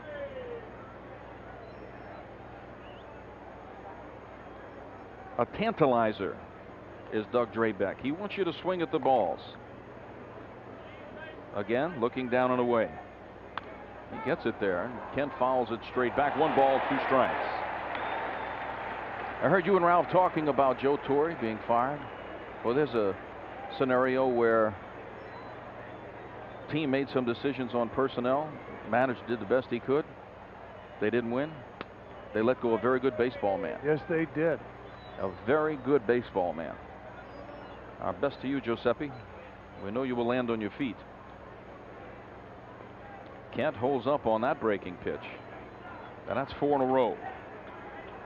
What do you think Kent should go to the plate looking for when he comes off that bench? Now, with 2 strikes, he's got to look fastball. Looks fastball. Doug Drabek, his staple pitch is his breaking ball.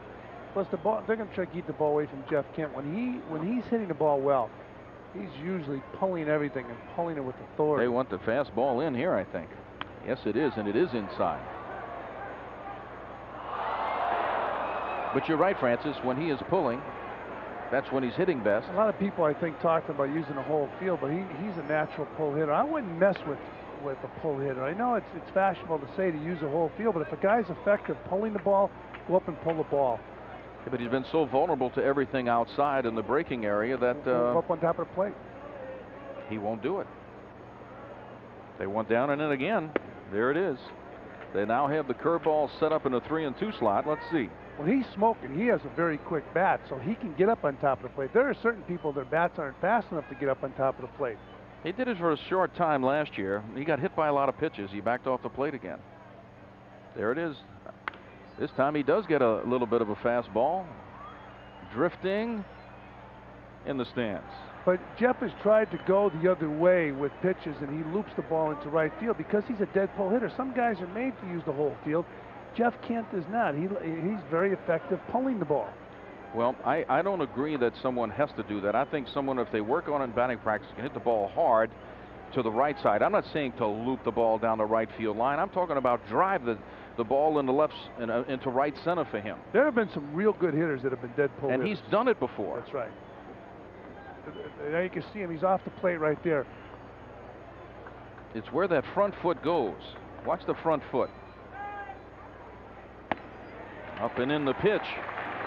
And Kent gets a free pass. So Drabek walks his first guy. And then he'll bring up Eduardo Alfonso, has a triple and an RBI in this game. On the other side of the coin, you look at a guy like Alfonso who uses the whole field. You don't want him going up and trying to pull the ball. If you go in certain situations where you know the opposition is going to throw you a lot of breaking balls and you can go firmly back through the box or toward the right side, hard. I'm not talking about manufacturing something. Then you'll get pitches you can hit inside. Until you prove that you can handle those pitches down and away, the breaking pitches, you're going to just, if it's a good pitcher, that's all you're going to see. I mean, Kent has not hit the ball well since the great start he had last year. Okay, he had put on the best month and a half you've ever seen in your life, and then he kind of dwindled back down from that great start. This year he started off terrible because pitchers are not going to give him what he wants. And until he proves he can hit what they want to give him, they're never going to give him those pitches unless it's a young kid or somebody makes a mistake. Quick throw to first base. I mean, it's really analytical. They're not going to give you what you want. Till you prove you can handle what they're going to give you, they're going to keep giving it to you.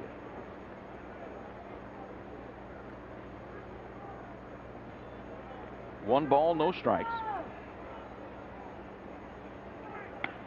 Jammed over the pitcher. They're going to let it drop. They're going to let it drop.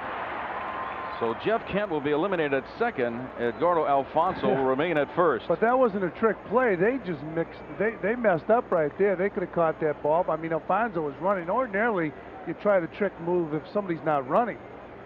Alfonso was running all the way. Here it is here. Miller says, well, I don't know. Biggio's maybe out there. So Biggio must have called Miller off. But they messed up. They weren't trying to mess up the Mets. Watch Kent. He starts down to second base. He has to hold his ground. Alfonso wisely running hard to first base. Good call, Francis. That's the job the hitter. Once you hit the ball, there's only one thing to do, run. Ryan Thompson, the hitter with 2 down. Mets trailing by 3 runs, bottom of the 4th. Curveball, strike 1. That's his money pitch right there. That's what he's going to give you all day and night. And if Ryan Thompson doesn't, adjust to that, it'll be a long day for him. Hit a short fly ball to center his last time up, that ended up in a double play. Alfonso being thrown out at the plate. And Ryan has great strength the other way, too. This time it's in the gap, but coming hard is Hunter. He has it.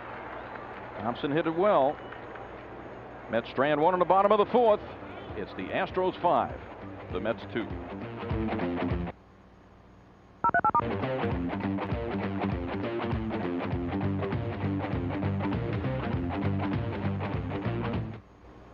Game time. Game time has Bob Papa. Bob Papa has the scores, The highlights. the updates. Game time has Fran. Rusty. And Ralph. It's a pre-game show. It's the source for scores and info. That's the time For the Sports Authority Game Time. Only on Sports Channel. At Shea Stadium, it's Houston 5, New York 2.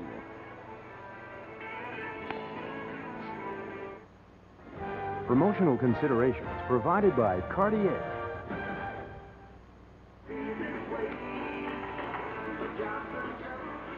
Let's take a look at the pitch count here for Mr. Pulsipher. First inning, 44 pitches. Second, third, and fourth pretty close. That's about on line. So he's thrown the bundle. Top of the fifth, Mets trailing by 3. Derek Bell. It's a soft little. Boy, that's right off the end of the bat, I guess. That just kind of dunked right in there in between Ryan Thompson. So a base hit to lead off the fifth. The left fielder, Luis Gonzalez. And fans, this break in the action ought to be a great time to break for the great taste of Bud Light. It won't fill you up, and it never lets you down. So make it a Bud Light. Luis Gonzalez, the hitter. Geez, also, Francis Xavier, our best to Lee Mazzelli and his family. Absolutely, Lee. Lee, you take care of yourself. We know you had a little problem.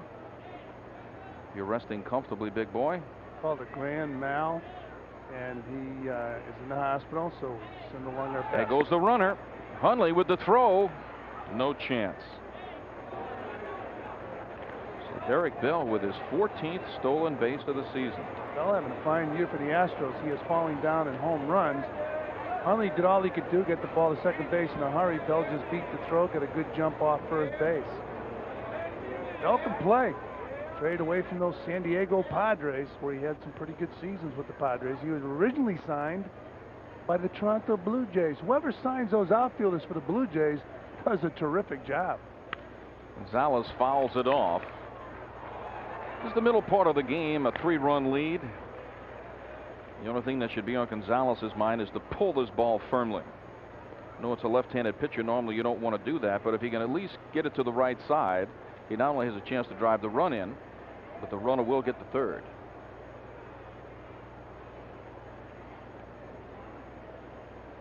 Craig Biggio hitting sixth because he replaced Nivens, who was injured in his first at bat.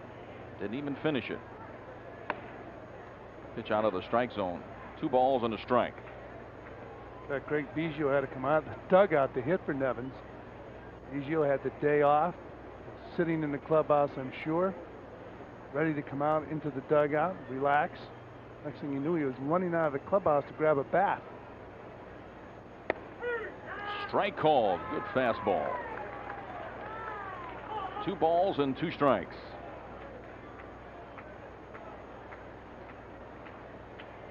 Both Houston and the Mets as teams hitting .260 coming into today's play. Tied for number 8 in the National League, and 3. What a pump. That was a terrific fastball for his second strikeout. Oh, he has good stuff. He has a good fastball. Second baseman Craig A lot of moxie Biggio. out there on the mound. Here he goes right towards the hitter. Throws the ball right by him. He can get the ball up there in a hurry. He almost cuts that ball a little bit. Valve's going out, and that ball beat him. Saw Steve Phillips a moment ago, the director of the minor leagues for the Mets, very high on Pulsipher. You have to be high on Pulsipher. How can you not be? He's just really shown great ability all through the minor leagues. Strike call. Biggio popped a short. and grounded to short. We were talking about the transition this young man made from catching to second base, and he's a good second baseman. Mac Galante worked with him a lot. They devised a little instrument to help him with getting rid of the ball, soft hands. Ground ball through the middle. Coming around second, around third anyway, and easily scoring is Derek Bell. So that ground ball back through the box. That's the 2-out RBI. That is the toughest RBIs to get, and credit to Biggio. He's done a terrific job. So has Bell with the Astros. But Biggio, as I mentioned, the graduate of Seton Hall, shortstop Orlando Miller, done just an outstanding job for the Houston Astros. Well, 2-out RBIs are great. That was only 1 out on that one, but going back through the box, I guess, is what I'm trying to talk about. When you have a chance to drive those runs in, you don't know a pitcher. Don't try to do too much with him. Orlando Miller. The plate, Pulsipher keeping Biggio honest. Biggio, who led the league in stolen bases last year, only 6 bases stolen out of 10 attempts so far this year. And he was bouncing back to first base. Does not know Pulsipher's move yet, obviously. Oh, Biggio last year led the National League in stolen bases. Again, Pulsipher throwing to first.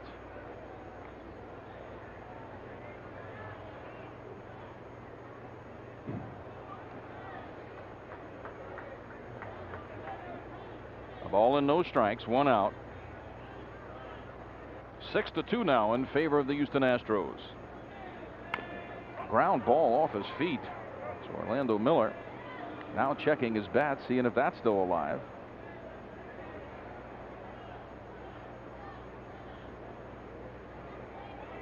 Looks down at Matt Galante for the signs, checks his bat. Tries to walk off the pain from the foul ball. A lot of things happening at home plate.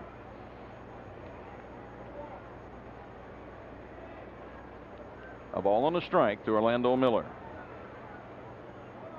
5 in the first inning for Houston. They have 1 in the 5th. Ground ball, Edgardo Alfonso. Quick throw to second. Relay to first. They get the double play. Good turn by Kent. And they end the 5th inning on a fine double play. 1 run in for the Astros. After 4.5, it's 6-2 Houston.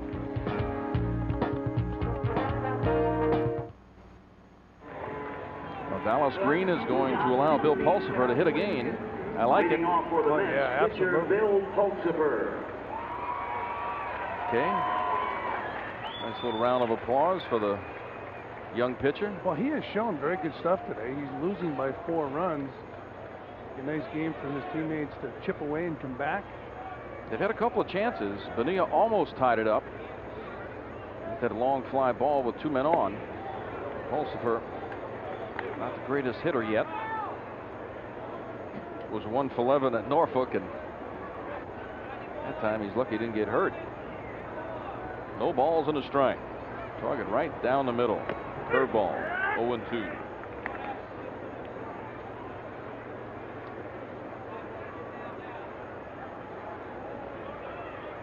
Will he throw him the hook?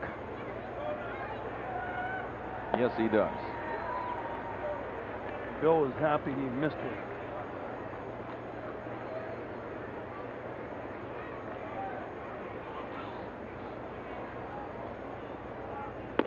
Fastball in, and he strikes out. And attention all kids ages 8 to 16. Now's your chance to get on the field at Shea. Modell Sporting Good of the Mets invite you to learn from the pros and watch the pros play. 100 lucky winners will attend the Baseball Skills Clinic and receive 2 tickets to the Mets-Giants game on August 23rd. To enter, fill out an entry blank at the Modell's location by July 4th. Learn from the pros, then watch the pros play. Call 1-800-ASK-MODELLS for the store nearest you. 4th strikeout for Doug Drabek, and Butler comes up. He takes ball 1. He tried to get on his first time up with a bunt. Drabek threw him out, and then Drabek struck him out. Outfield in a normal position for Butler. Shifted to the left side, but fairly deep in center. Pulled to the right side, deep, but foul.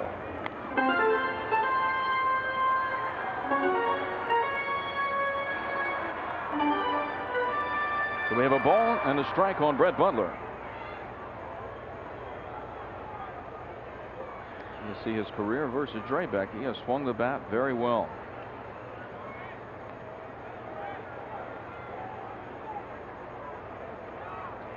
Houston, one more game here at Shea Stadium. Then they go on to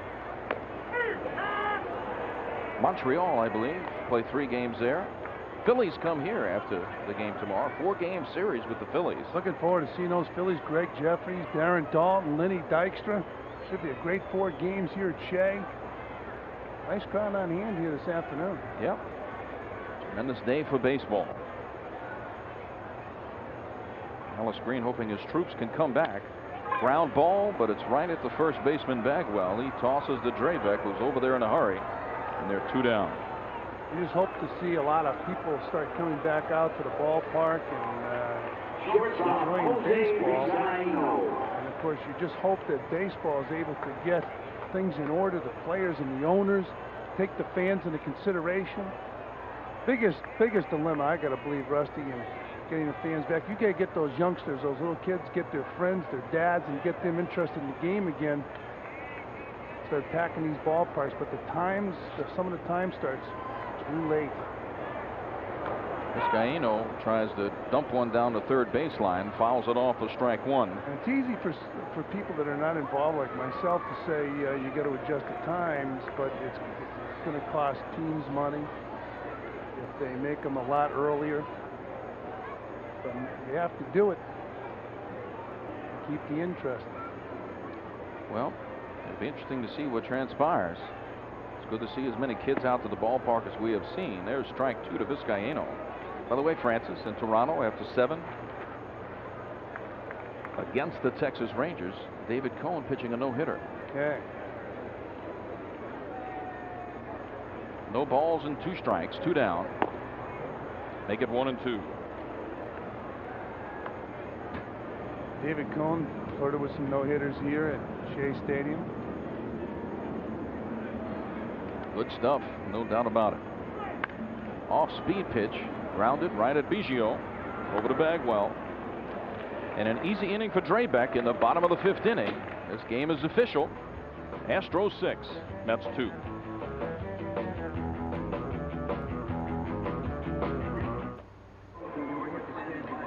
Sports Channel's extensive pre- and post-game coverage of the Devils hockey will continue tonight with Game 1 versus the Red Wings. First, join Sports Channel's hockey experts for the pregame show at 7:30. Then catch the postgame wrap-up at 11 o'clock with live reports from Joe Louis Arena. It's a special edition of the Sports Authority Game Time from Game 1 of the Stanley Cup Finals, tonight on Sports Channel. Devils trying to keep the Stanley Cup in the tri-state area here. That'd be something. Rangers one year, the Devils the next. They got their hands full, though. Scott Servais leads off the 6th inning. Ball 1. He has doubled in 2 runs in his first at bat, and he has flied to right. On the pregame show today, we had a chance to talk to Bill Pulsipher. He had high praise for his teammate in Norfolk, Jason Isringhausen. The Mets do have Isringhausen. They've got Paul Wilson. The future is bright.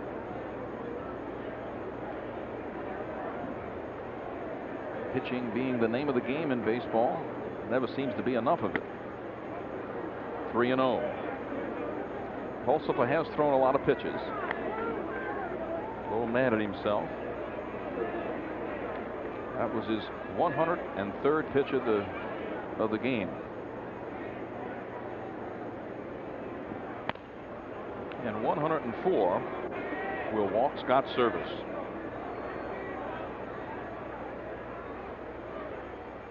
That is his 5th walk in the game. And that will bring up Doug Drabek ahead by 4. It'll be a bunting situation, but he does handle the bat extremely well. So we will see what Terry Collins wants to do. Obviously the bunt in order. And Pulsipher with his 5th straight ball out of the strike zone. 3-0 in Toronto. Cone still with a no-hitter through 8 now. Talk about flirting with no-hitters. Remember Doyle Alexander? Yes, I do. Boy, did he flirt with it. One is popped up, and Hundley has it. So Pulsipher gets a break. Drabek popping up the bunt. 1 down. Doyle Alexander used to go into the 7th and 8th inning. I forget how many times at Yankee Stadium he did it when he was a member of the Yankees.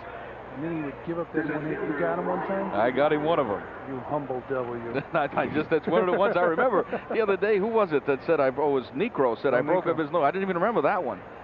But I do remember the one in Yankee Stadium.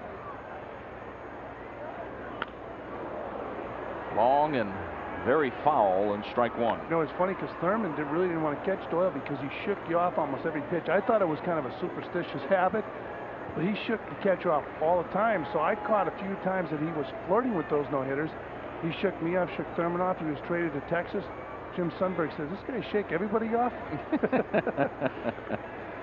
Some guys you'd be better off if they called their own game from the mound. It's a confidence thing with a catcher, though, especially a veteran catcher. When you're in complete control out there, and all of a sudden you get a pitcher that joins the ball club, and all he does is shake you off. Told you, got to keep that plank in the dugout. Fastball up and away.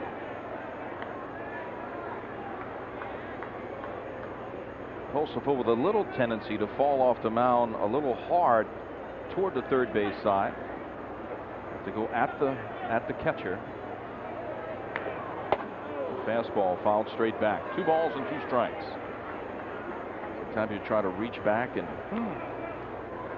Also, just took that ball and threw it out after it hit the backstop.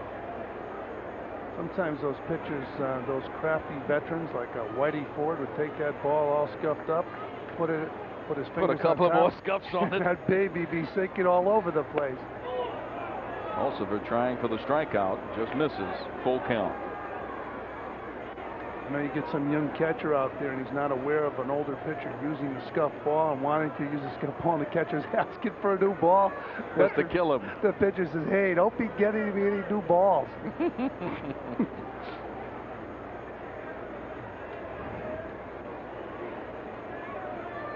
3-2. Service takes off. Ball 4.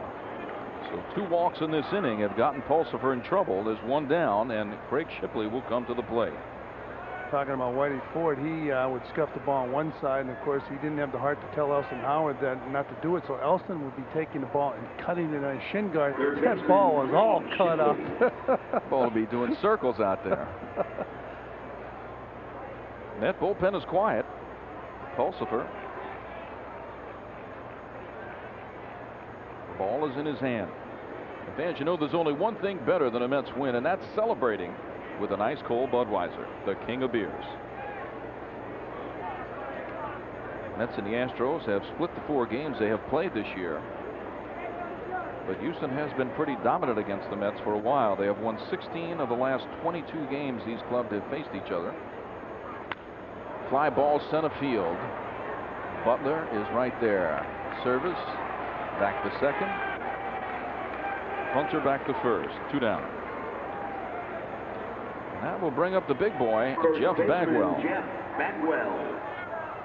He has doubled in a run, walked, and struck out. There we go. Now there's a little activity. Glass Minor loosening up. Pulsipher has thrown a lot of pitches. It's over 110. Top of the 6th inning, 6-2 Astros.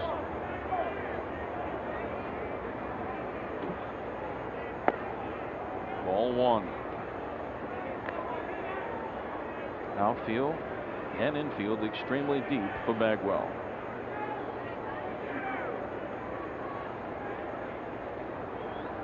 Astros won 2 out of 3 in Philadelphia. They've played tremendously well on the road. Fly ball deep and foul. Just a big strike, as they say. 1 ball, 1 strike. Houston's record at home, astonishing. Only 7 wins and 15 losses. It used to be impossible almost to go into Houston and win a series.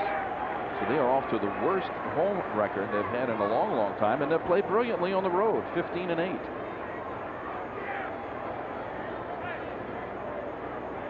Tomorrow it'll be Brett Saberhagen on the mound for the Mets. Mike Hampton will pitch for Houston. Ground ball foul, 1 ball, 2 strikes.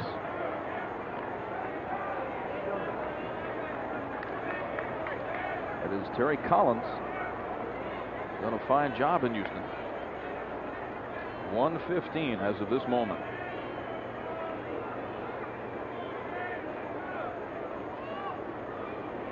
So he's in the area of you would expect a complete game to be. You get into the 120s. Swing and a miss. And he strikes out Bagwell. Gets his 3rd strikeout. Second time he's ended the inning in the strikeout after 5.5. It's the Astros 6, the Mets 2.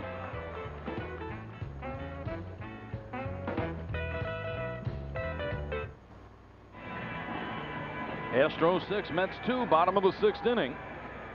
It'll be Bonilla, and Hundley scheduled for the Mets.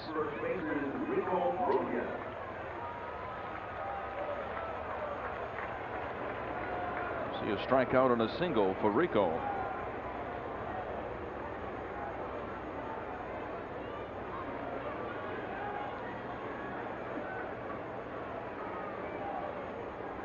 He has struggled a little bit himself of late.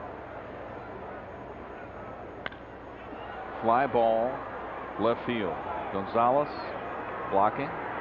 The glare in the sun, 1 down. Let's check the GMC mid-game recap. Pulsipher threw 6 runs, 6 walks. The Astros 5 runs in the 1st inning and 3 stolen bases. Astros 2nd in the National League with 55 stolen bases so far. Well, they're hoping that Brian Hunter, the leadoff man, can steal a lot more. He can fly. He stole 2 in the 1st inning. Bobby Bonilla has tripled and scored, and then he almost hit a 3-run home run. Drove Hunter to the warning track in right center field. These 2 guys played together for a number of years. They know each other. Tailing fastball. The catcher set up inside. That ball tailing right out over the plate. It just goes to show you that pitchers can't hit the target all the time. Catfish Hunter was a great control pitcher. Told me he can hit the target 65% of the time. A lot of room for error.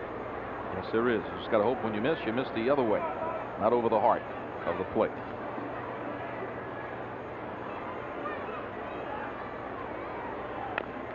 Jim Leland, the fine manager with the Pittsburgh Pirates, was quoted as saying, "One player he could ill afford to lose when he lost all those players to free agency was that guy, Doug Drabek. Not Barry Bonds, not Bobby Bonilla, Doug Drabek." Yet he has not fared well in Houston at all. 82 pitches for Drabek so far. Making 83. That curveball in the dirt. So you saw the difference. Pulsipher 115.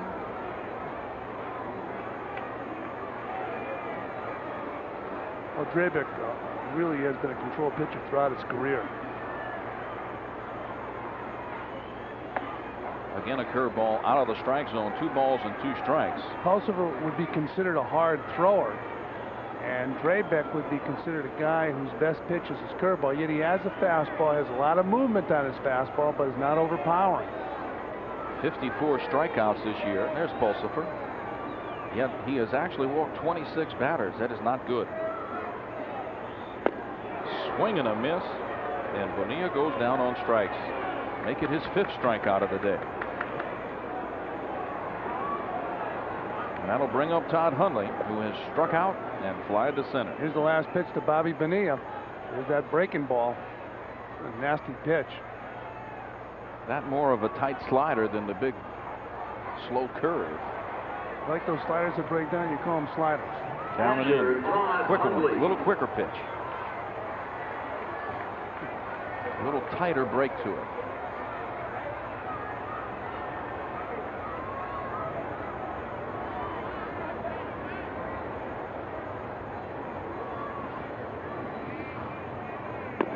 How unusual. An off-speed pitch. Ball 1. Well, Drabek has started half the hitters off in this ball game with the curveball. You see a number 2 down. And again, the curveball. 2 balls and no strikes. Well, it shows you what they think of Todd Hundley as far as hitting the fastball. See if he throws him a 2-0 curveball. He has a 4-run lead. You can see the signs yourself. Just watch Scott Servais. Nobody's on second. 1 fastball. It's a little of a sinking fastball. Yeah, That's what Drabek tries to throw. That's 3 balls and no strikes. He changes speeds off the fastball, and he does turn that pitch over quite a bit. This again will be a number 1. Strike called. Almost inside, but it just catches the corner. So says Randy Marsh. So 3-1 with 2 down. Mets trailing by 4 in the bottom of the 6th. Target right down the middle, and it's not. It's just down. So a free pass to Todd Hundley. Second walk in the game for Drabek, and Jeff Kent will come to the plate. Second baseman Jeff Kent. Drabek lifetime 122 wins against 98 defeats. But we talked to you about, now you see the home and the road. Obviously he's done a little better at home. But since he has been with the Houston Astros, he signed a major contract, big money. 23 wins, 28 losses. Well, the same jinx has hit Bagwell right after signing his contract this year. Curveball leading off another batter, strike 1. Really has to be difficult on an owner when somebody is struggling that's making that kind of money. I know it happens, but it must be tough for an owner to accept it. There's a lot of time left in this year, so you can say, well, they still have time to make amends in the second half of the season. But you're right. Ball hit hard and deep to center. Back goes Brian Hunter. Right up against the wall. He makes the play. It will end the inning. Kent almost knocked it out of here. After 6, Astros 6, Mets 2.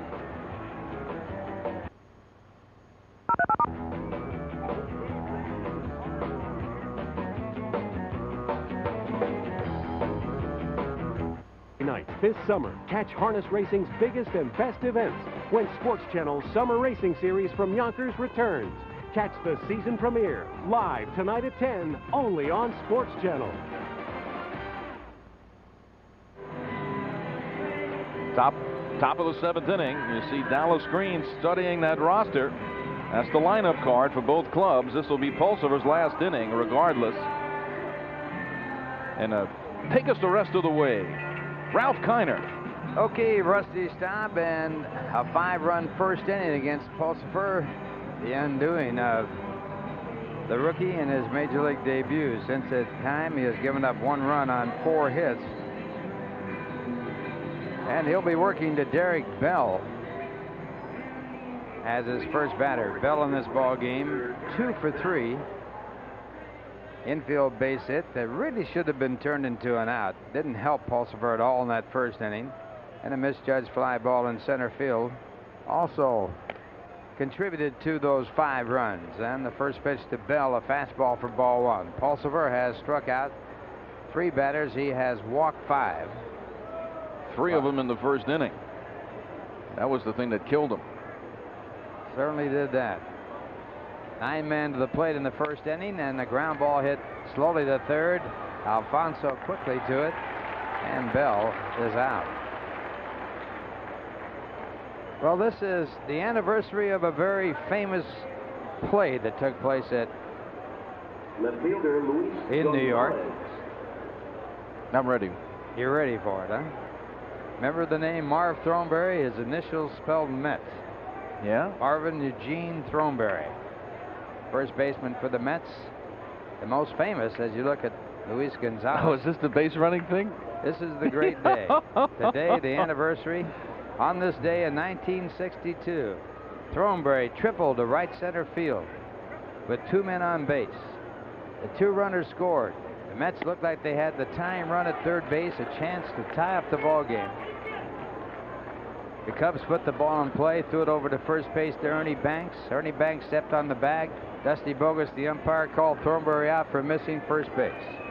Casey Stengel came out of the dugout to argue the play, and he argued, and he argued. And about 10 minutes into that argument, Dusty said, "Casey, I wouldn't argue anymore." Casey said, "Why not?" He said he didn't touch second base either. Mets lost that game to the Cubs by a score of 9-8. Somebody asked Thornberry how he missed both of those bags, first and second. He says, "Well, it's so long since I was down there, I didn't know where they were." And that pitch outside, and they count 2 balls and 1 strike. Speaking of days of yesteryear, Ralph, this was a date in history when Ted Williams hit his 500th home run. And a strike call there, and the count 2-2. The batter, Luis Gonzalez, and a strange thing happened to him this year. He was playing left field. It was the 7th inning. Harry Carey was singing the "Take Me Out to the Baseball" song. Fastball there, 3-2. And out in left field, Gonzalez was watching somebody pour something on the field. He went back to his position. This ball hit high in the air. And a chance for Huntley in foul territory. And he makes the catch. And that something that was being poured in left field was the ashes of a cremated body. I remember reading about that. Gonzalez didn't want to go back out there and play left field. Second baseman, number 7. The interesting part of that was that the father of the man who was pouring those ashes out in the left field was a Cubs fan, and he wanted to have his ashes spread over left field. And at Wrigley? Yeah, at Wrigley Field. And the guy, the best line came from Mike Hill, the manager of events at Wrigley Field. The fan was ejected from the ballpark, and they said, "Why'd you eject him?" Nothing wrong with that.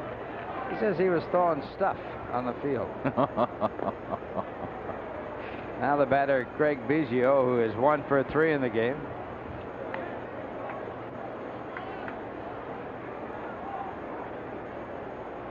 Thornberry, certainly a part of the legend of the New York Mets. First baseman in 1962.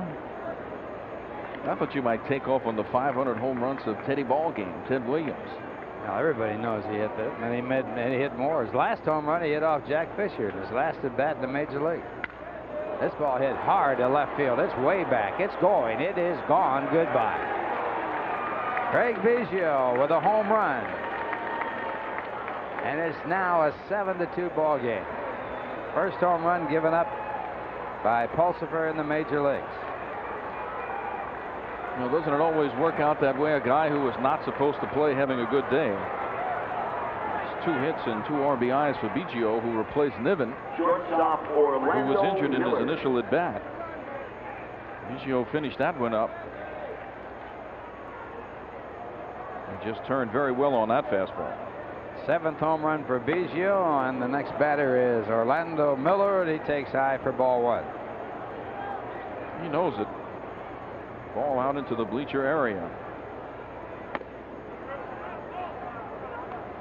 And they count 2 balls, no strikes. How many home runs would a Teddy Ballgame hit if he had not been, what, 5 years in the service? Well, about 4.5, I guess. Who knows? Gee, that was in the prime of his career, too. In the 1950 All-Star game, I hit a ball in left center field at Comiskey Park, and he went back and caught it against the scoreboard and broke his elbow. He played, that was in the first inning, he played 9 innings of that ball game, left the game, and his elbow was broken. And he said he never could really hit after that. Only hit 380. Yeah, that's close. Oh, my goodness. Last man to hit 400 in the American League. To me, 406. To me, he was the best hitter ever. Oh, he's the best I ever saw. I didn't see Babe Ruth. He has a Hitters Hall of Fame down in Florida near Ocala. That's certainly worth seeing. The 3-1 pitch, chopped out to the shortstop Vizcaíno, and he gets it over the first base for the out that retires the side. So that'll be it for Pulsipher. Gave up 7 runs on 9 hits through 7 innings of work. And the score at the end of 6.5 innings, it is 7-2 in favor of the Houston Astros. Back to Ralph Kiner and Rusty Staub. And for the New York Mets, trailing 7-2, the leadoff batter will be Edgardo Alfonso, tripled in 2 at-bats. On the mound, Doug Drabek, and the breaking ball for ball 1. Drabek has just about started off every hitter in this game with a breaking ball. His first pitch of the game was a curveball. 1 ball, no strikes to the curveballing right-hander. Drabek with a record of 2-4, one of the losses to the Mets. And he gets a strike with a fastball, 1 ball, 1 strike. Though David Cohn lost his bid for the no-hit game and the shutout, the Houston Astros had a pitcher that pitched a no-hit game and lost it 1-0. The only 9-inning 1-0 loss when pitching a no-hitter. Ken Johnson. Ken Johnson was his name. In fact, the run scored on an error that went right between the legs of Nellie Fox. Nelson Jacob Fox. That was back on April 23rd, 1964. And a high fly ball hit out to left field. The left fielder, Luis Gonzalez, puts it away. So Alfonso flies out to left. He's now 1 for 3 with that triple. And that'll bring up Ryan Thompson. Hard to believe that Nellie Fox, who had so many great years for the Chicago White Sox, played for the Houston Astros, but Joe Morgan, who replaced Nellie Fox at second base, and Nellie Fox was his idol. Nellie really helped Joe a great deal, got him to use that small glove to turn a double play at second base. Actually played for the Colt 45s before they became the Astros. And that pitch outside, a curveball again as the first pitch. Jeff Berry in the on-deck circle, batting will bat for Bill Pulsipher. First guy to pitch a no-hitter for the Houston club, Colt 45s, was Don Nottebart. And a fly ball hit the left field. Easy play for Gonzalez. 2 men away. Thompson now 0 for 3 in the game.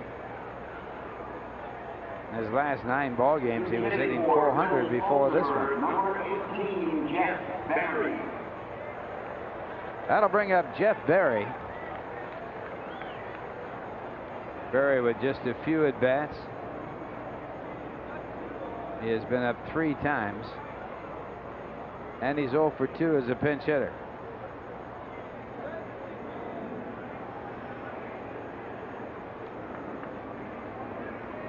Astros have had a lot of no-hitters pitched.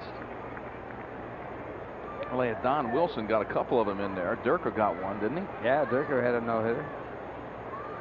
Last one was by Kyle. Yeah, Darryl Kyle. Against the Mets. Mike Scott won the championship game. Against San Francisco with a no-hitter. That is Jerry DiPoto throwing in the bullpen for the Mets. Mets have never had a no-hitter pitched. And the Mets and Houston coming into the league at the same time back in 1962. Big swing and a miss by Berry. And the count at strike 2 for Mike Drabek. It was in a game where I believe there was just 2 hits in the game, Ralph. 2 doubles in 1 inning off Dick Drott. Scored a run, and Juan Marichal pitched a no-hitter against the Colt 45. And the curveball for strike 3. So a 1-2-3 inning, 6 strikeout for Drabek, and the score at the end of 7. It's the Astros 7, the New York Mets 2.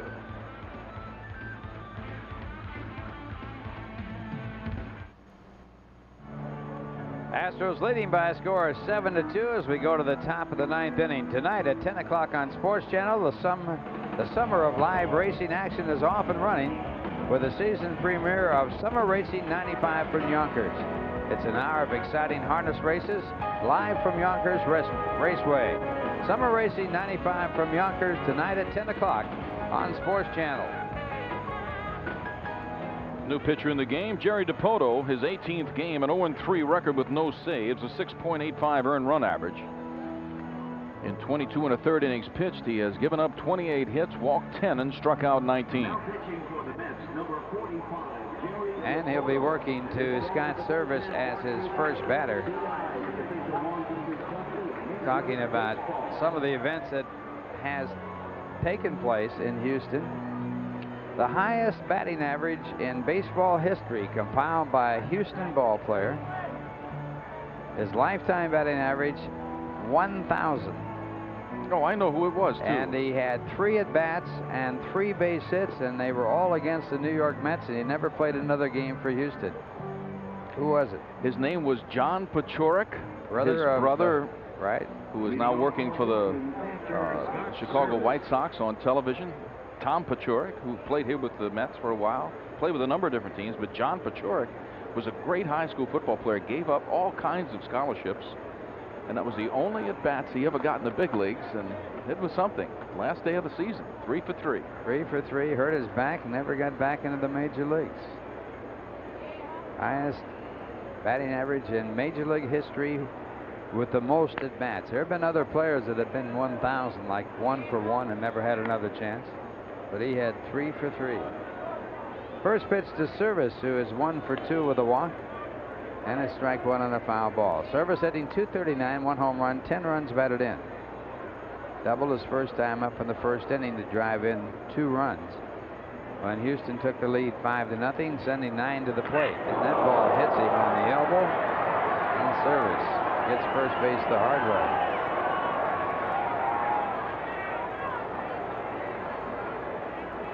There's a look at it.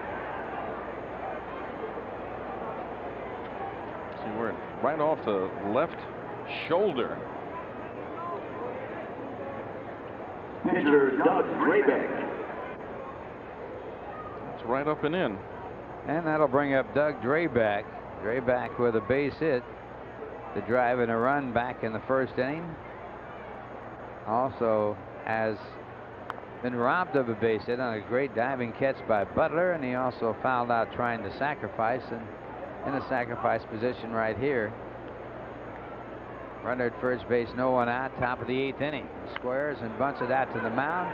Dipoto throws to Kent covering at first base for the out.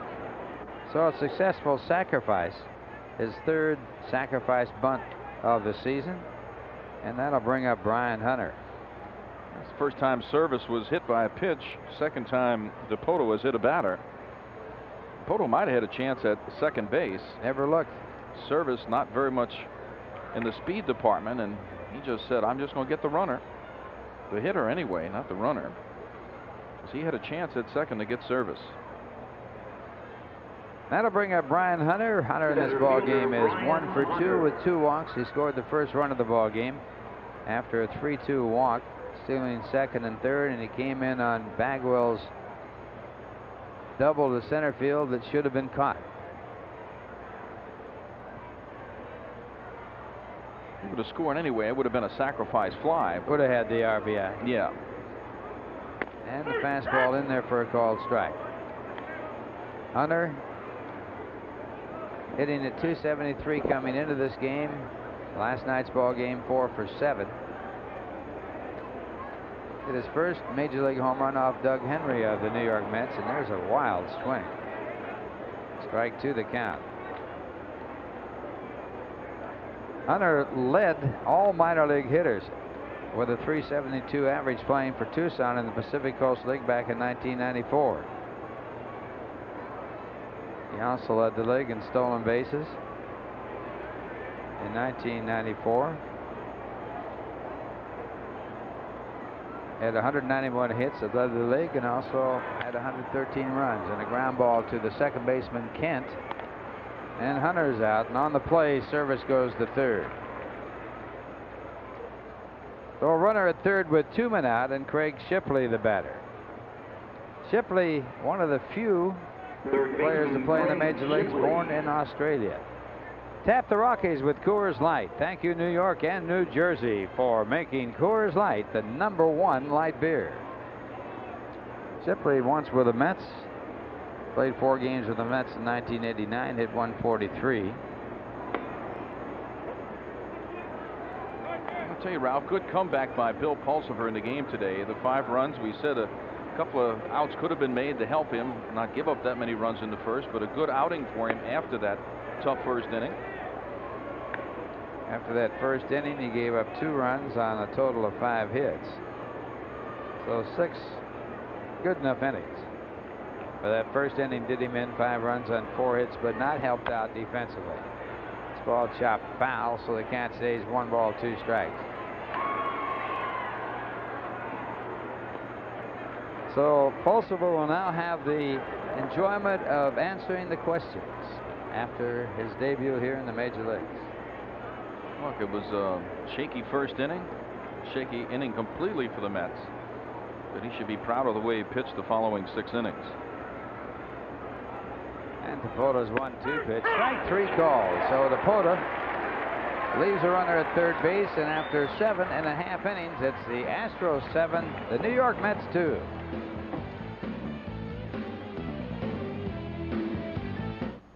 Mets Baseball is brought to you in part by Oldsmobile.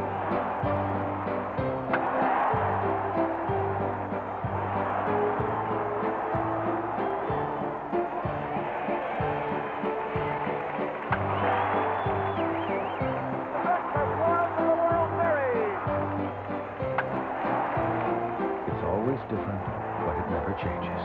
Baseball. It's still the greatest game in the world, and we play it at Shea. Join the Mets in remembering the history of New York National League Baseball on Chemical Bank Commemorative Pin Night. Everyone attending the 7:40 Mets-Phillies game on Tuesday, June 20th, will receive a pin celebrating the 40th anniversary of the Brooklyn Dodgers' 1955 World Championship. For tickets, call the Mets at 718-507-TIXX during business hours or stop by the Mets clubhouse shops. A per-ticket surcharge applies. Astros 7, the Mets 2. Did you recognize those 3 guys in that photograph? Pee-wee Reese, Jackie Robinson, and Duke Snider. Okay. 1955 World Champions.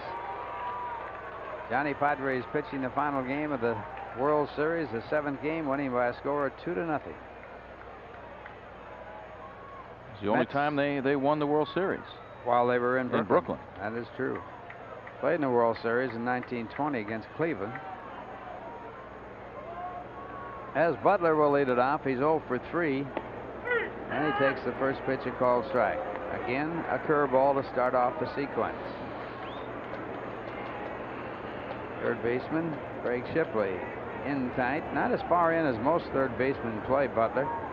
First baseman, Jeff Bagwell, also in on the first base side. Butler takes another curve. 1 ball, 1 strike. Butler 0 for 3 with a strikeout.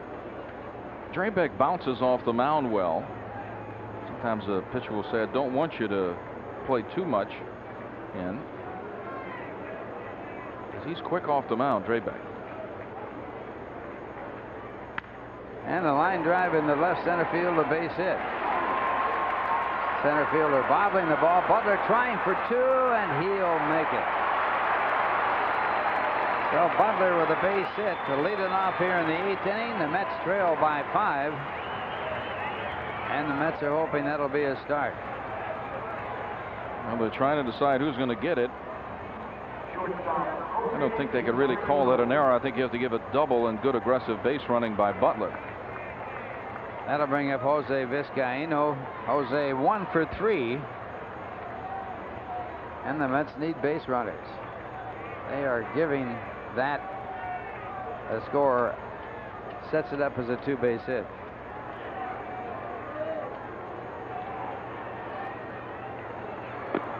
And Vizcaino squares into bunting position. If he is bunting there, he would be bunting for a base hit. You're not going to sacrifice 5 runs down in the 8th inning.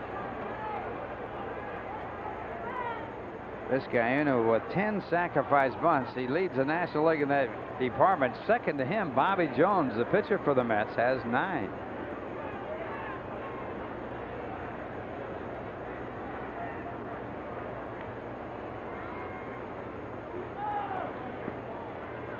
Mets have 49 sacrifice bunts. There's Dave Veres throwing in the bullpen.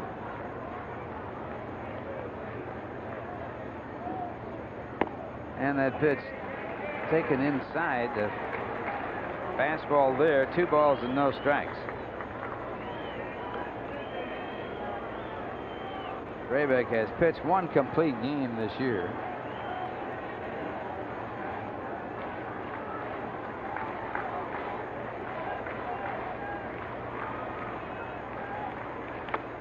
And a swing and a foul ball, and the count 2 balls and 1 strike. That is 2 balls and 1 strike. Vizcaino's the hitter. Mets are trailing by 5. Got to take that spot. I just don't understand, Ralph. That's just not good baseball.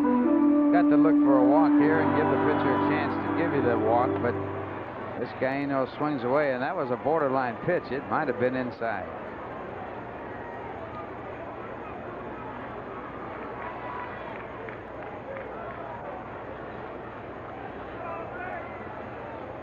And he's going to bunt for a base hit, but bunts it foul. 2 balls and 2 strikes. Dallas Green has talked about that, and he said a lot of that is his decision. He's letting his hitters hit when the count's 2-0, 3-1, even though the Mets are down in the latter part of the ball game, because he says they are such bad 2-strike hitters that he feels he might be able to get a base hit when the pitcher's laying one in.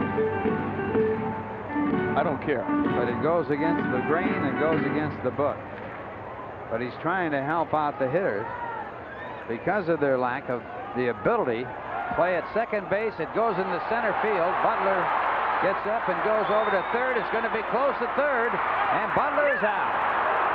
So Butler, not realizing the ball went into center field, a late break, and he gets thrown out of third with no one out, and that is a bad play. Boy, it's not a play a veteran's supposed to make. Once you've not gotten the jump, he's going to dive back in. It would have been a close play had the throw been on there. Goes through to center. See how long it takes him. And then a fine throw by Brian Hunter. I mean, you can't put yourself in a position to be out. Not now. Not in this game. Nobody out. 8th inning, trailing by 5. Second assist in the outfield. And there's a base hit to right field. So it even makes the play look worse, as Vizcaino singles after the bad judgment by Butler. So instead of runners at first and third, or actually it could be a runner in and a runner at first with no one out. 1 out and a runner at first base as Vizcaino gets his 2nd hit of this game, and it will bring up Rico Brogna. There's sometimes when things aren't going good, you want to do something so positive that you push yourself by the basic thoughts of the game and the ABC rudimentary things that are supposed to take place. Brogna really struggling now. Does have a hit in this game, 1 for 3. And he takes the first pitch for ball 1.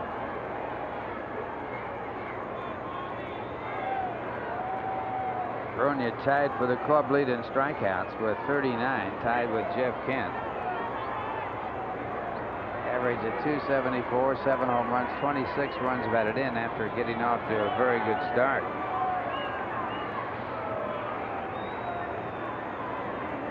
Mets now with 7 base hits off Drabek. And Drabek misses with a fastball. 2 balls, no strikes. Tomorrow it'll be Brett Saberhagen on the mound for the Mets against Mike Hampton. Game time at 1:40. Saberhagen 2-2 in the year. Hampton 1-2. Final game of this 3-game set, and there's Saberhagen. Two and 1. So again, a batter swinging at a pitch with the count 2 balls, no strikes. And was that a strike? Close to a ball.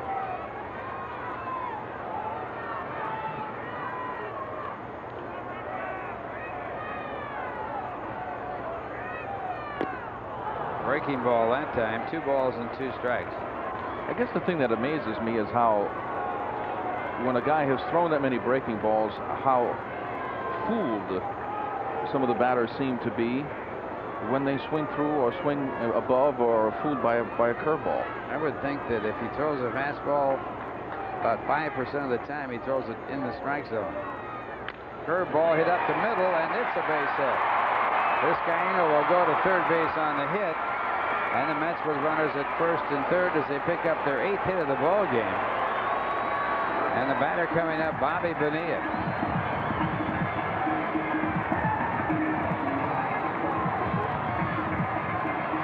Manager coming out. Might see us a change right here. You would think so.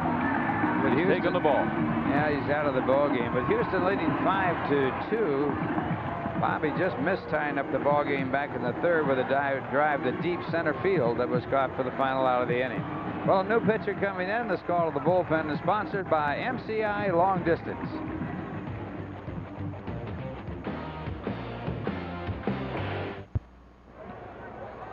Well, a new pitcher coming in for the Houston. Dave Veres on the mound.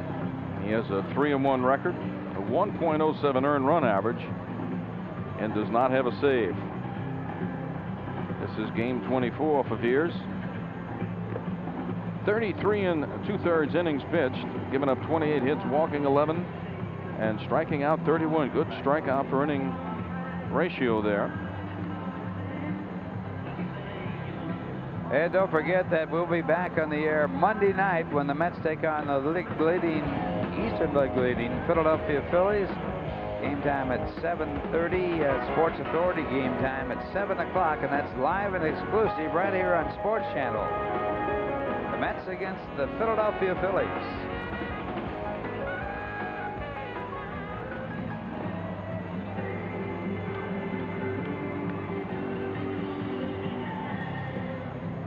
Dodgers leading the Cubs by a score of 10-2 in the only other day game in the National League.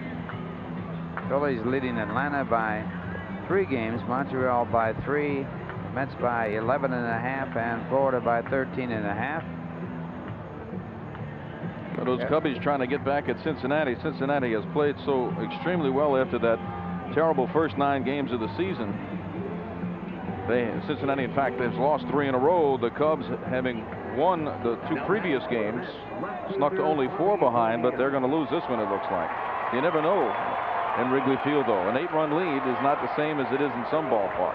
That is for sure, as Bobby Bonilla steps in. That's trying to get back into this ball game. Bonilla got a gift 3-base hit back in the second, and the ball totally misjudged by the center fielder Brian Hunter. Is 1 for 3. He also has struck out. Last night, 3 for 7 in the 16-inning marathon won by Houston. And Bobby hits a fly ball to right field. Derek Bell in right field with the play. Coming down the line, then stopping is Jose Vizcaíno. So Bonilla on one pitch by Veres flies out to right field. That'll bring up Todd Hundley. Todd struck out, flied to center, and walked in his 3 appearances in this game. You see Bonilla throwing everything down. I guess he's actually saying he thinks that the runner should have scored on the fly ball, but you can't take a chance there. You're down by 5. It was too shallow. Can't take a chance at all. You may want it. You may want someone to take that chance for you. But it's a team game. It's not an individual game. It's a game for the team only. On the first pitch, a called strike. Huntley taking that first pitch for strike 1. Todd, 5 hits in his last 38 at-bats. Down to 239, 4 home runs, 19 runs batted in. 2 of his 4 home runs have been Grand Slam home runs. And they came early. Goes after a bad pitch and fouls it back into the stands out of play. You know, bring all those theories up talking about different hitters. There's Bobby Bo. Well, he's not happy. Nobody wants to leave a runner on at third base. But speaking about Hundley, it's such an exaggerated stance that he has. He's had very limited success with it. I don't know, Ralph. I got to think about it. Well, I heard you talking about that with Fran, and if it works, great, stay with it. But if it's not working, and it hasn't worked yet, you got to do something different. And he takes that one in there, strike 3 call. That ends the inning. The Mets leave 2, and the score at the end of 8. It's the Houston Astros 7, the New York Mets 2.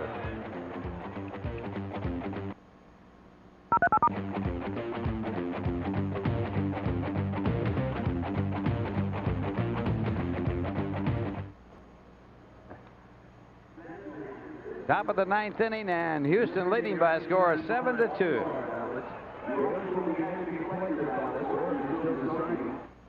Travel arranged through U.S. Air. With nearly 5,000 flights a day, U.S. Air is the airline that connects over 200 business centers nationwide. Jeff Bagwell will lead it off for Houston here in the top of the 9th inning. Houston up by 5.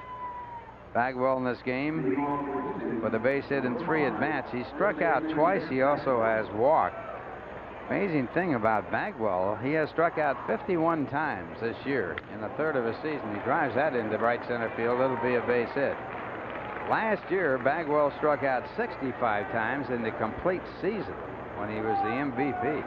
Actually, an incomplete season because they still really did have 6 or 7 weeks left to go in the season, but well, he has certainly accelerated that. He's had 179 at-bats, and he has struck out 51 times. That would equate to about 150 strikeouts in a regular season. That brings up Derek Bell. Bell 2 for 4 with 2 blue base hits. Now hitting at .337, and the first pitch by Jerry DePoto. A swinging strike. Bell started the day 6th in the National League in hitting with a .333 batting average. Coming to Houston from the San Diego Padres. Big thing with Bell, though, it had really not affected his RBI count a great deal. He's got 30 RBIs. And the number 4 hitter, the number 3 hitter, the number 5 hitter, their job is to drive runs in. That is the most important thing they do.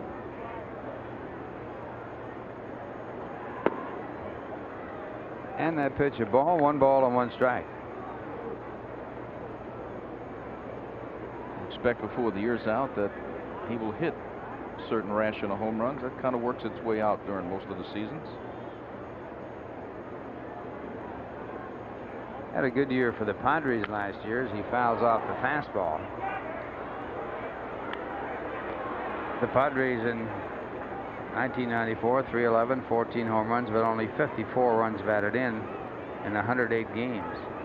Hit 2 home runs against the Mets on April the 18th last year. Drove in 5 runs.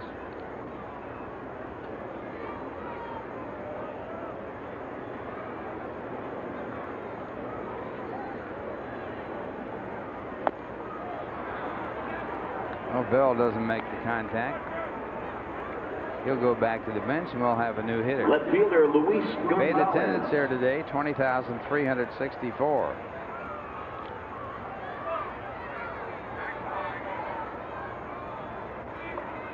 Luis Gonzalez, the batter. Gonzalez 1 for 3.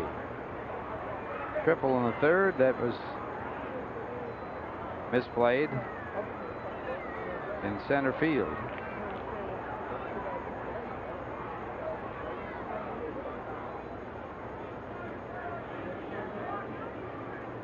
Gonzalez at 246, and he fouls off the fastball. Gonzalez makes his home in Tampa, Florida.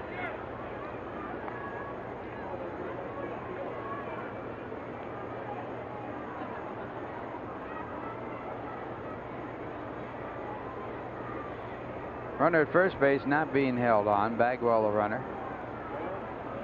And the breaking ball almost hits him. 1 ball and 1 strike.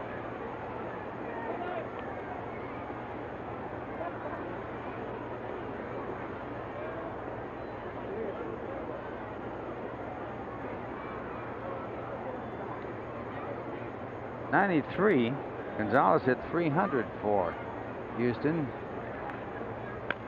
And he fouls off the fastball. 1 ball and 2 strikes. He had 15 home runs, 72 RBIs that year. Last year in the abbreviated season, 273 with 8 home runs, 67 RBIs. '93, he needed a base hit his last at bat of the season, and he got it to hit 300.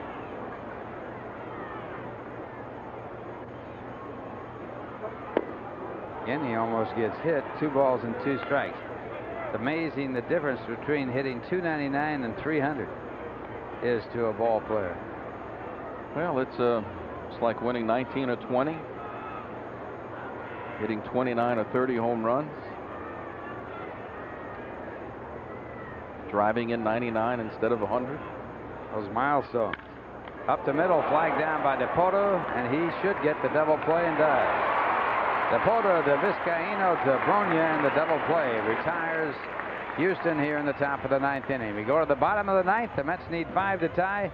After 8.5 innings, it's Houston 7, the Mets 2. Tonight, join Sports Channel's hockey experts as we cover the Devils' quest for the Stanley Cup with extensive pre- and post-game coverage of the Devils-Red Wings game. Catch a special edition of the Sports Authority Game Time tonight, only on Sports Channel. Last chance for the Mets as they bat here in the bottom half of the 9th inning. Houston leading by a score of 7-2. And it will be Jeff Kent to lead it off. Jeff 1 for 2 in the ball game. Doubled back in the 2nd inning to drive in the Mets' first run. Walked in the 4th, and this time he bloops it into right field, and it'll be a base hit. So Kent showing signs of breaking out of that long slump that he had at the start of the season. Leads off with a base hit. Dave Veres on the mound for the Houston Astros. Third baseman And he'll now work Alfonso.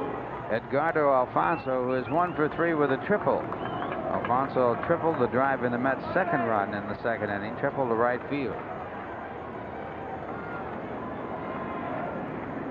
Astros leading 7-2. The Mets with a runner at first, bottom half of the 9th inning. No action in the bullpen for Houston. And the fastball for ball 1. Alfonso at 254 for the year.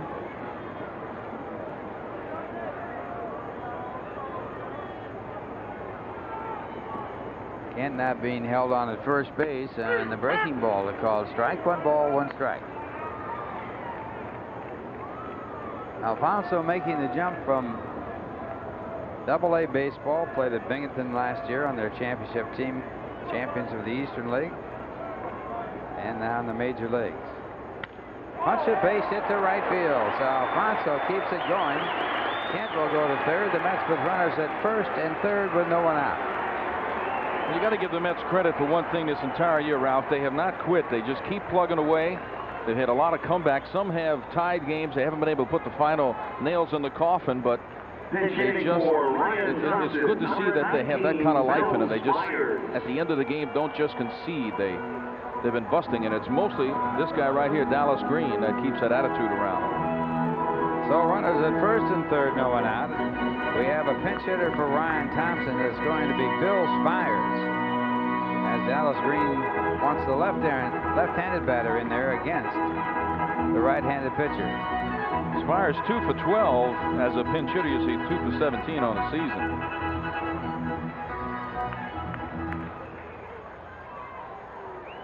And with that last base hit, action starting up in the bullpen for Houston. And Spires goes after the first pitch and fouls it into the stands for strike 1. Spires at 118 for the year has driven in 1 run.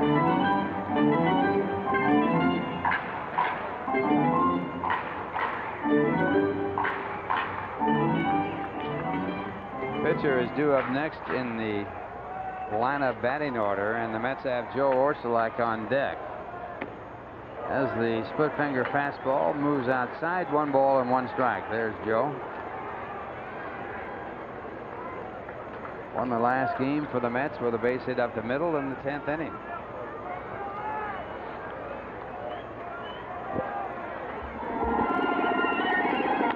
And a fly ball to shallow center field. Kent tags up at third base. The throw will go into second. Kent scores easily, and it's now a 7-3 game, but the Mets losing out.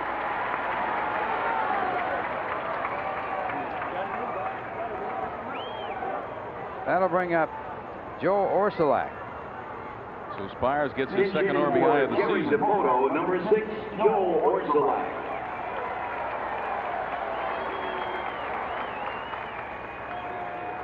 Orsulak hitting .316 for the year, no home runs, 14 runs batted in, 3 for 11 as a pinch hitter, but 3 runs batted in.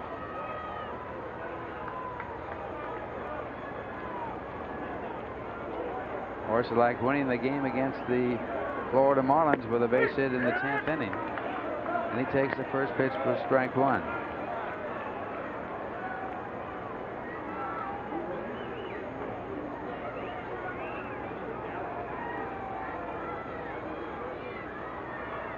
Dave Veres back and missing way outside. 1 ball, 1 strike.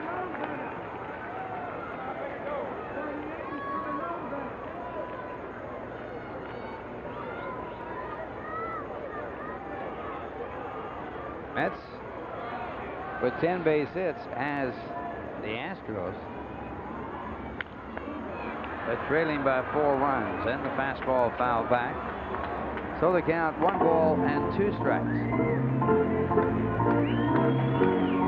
Nothing like a souvenir ball in the stands, huh? Last night's ball game, 4 hours and 53 minutes, going 16 innings, the longest game in the National League this year. Ground ball in the hole, cut off by the second baseman Biggio, who has a fine pair of hands, and he picks up the out. So now 2 men out. The batter will be Brett Butler. Butler, although he doubled last time, was thrown out at third on a tough play. The fans that are here not happy with the day that Brett has had. He has not had a good day. Doubled in the 8th inning, 1 for 4 tonight, but after a pickoff attempt at second base, he was thrown out trying to go over to third with the center fielder throwing him out at third base for the first out of the inning at third. Some days you're out there, you're trying as hard as you can, you're busting it as hard as you can, and things just don't work out. Not every day is going to be good. Just try to be as consistent as you can be. Veteran ball player, 38 years of age, 2 nights ago. Coming up with 2 base hits in that ball game. And he takes the pitch for a called strike. Make that for ball 1, not a called strike. 2 for 8 in last night's marathon. 1 for 4 in this one, so he's 3 for 12 in the series.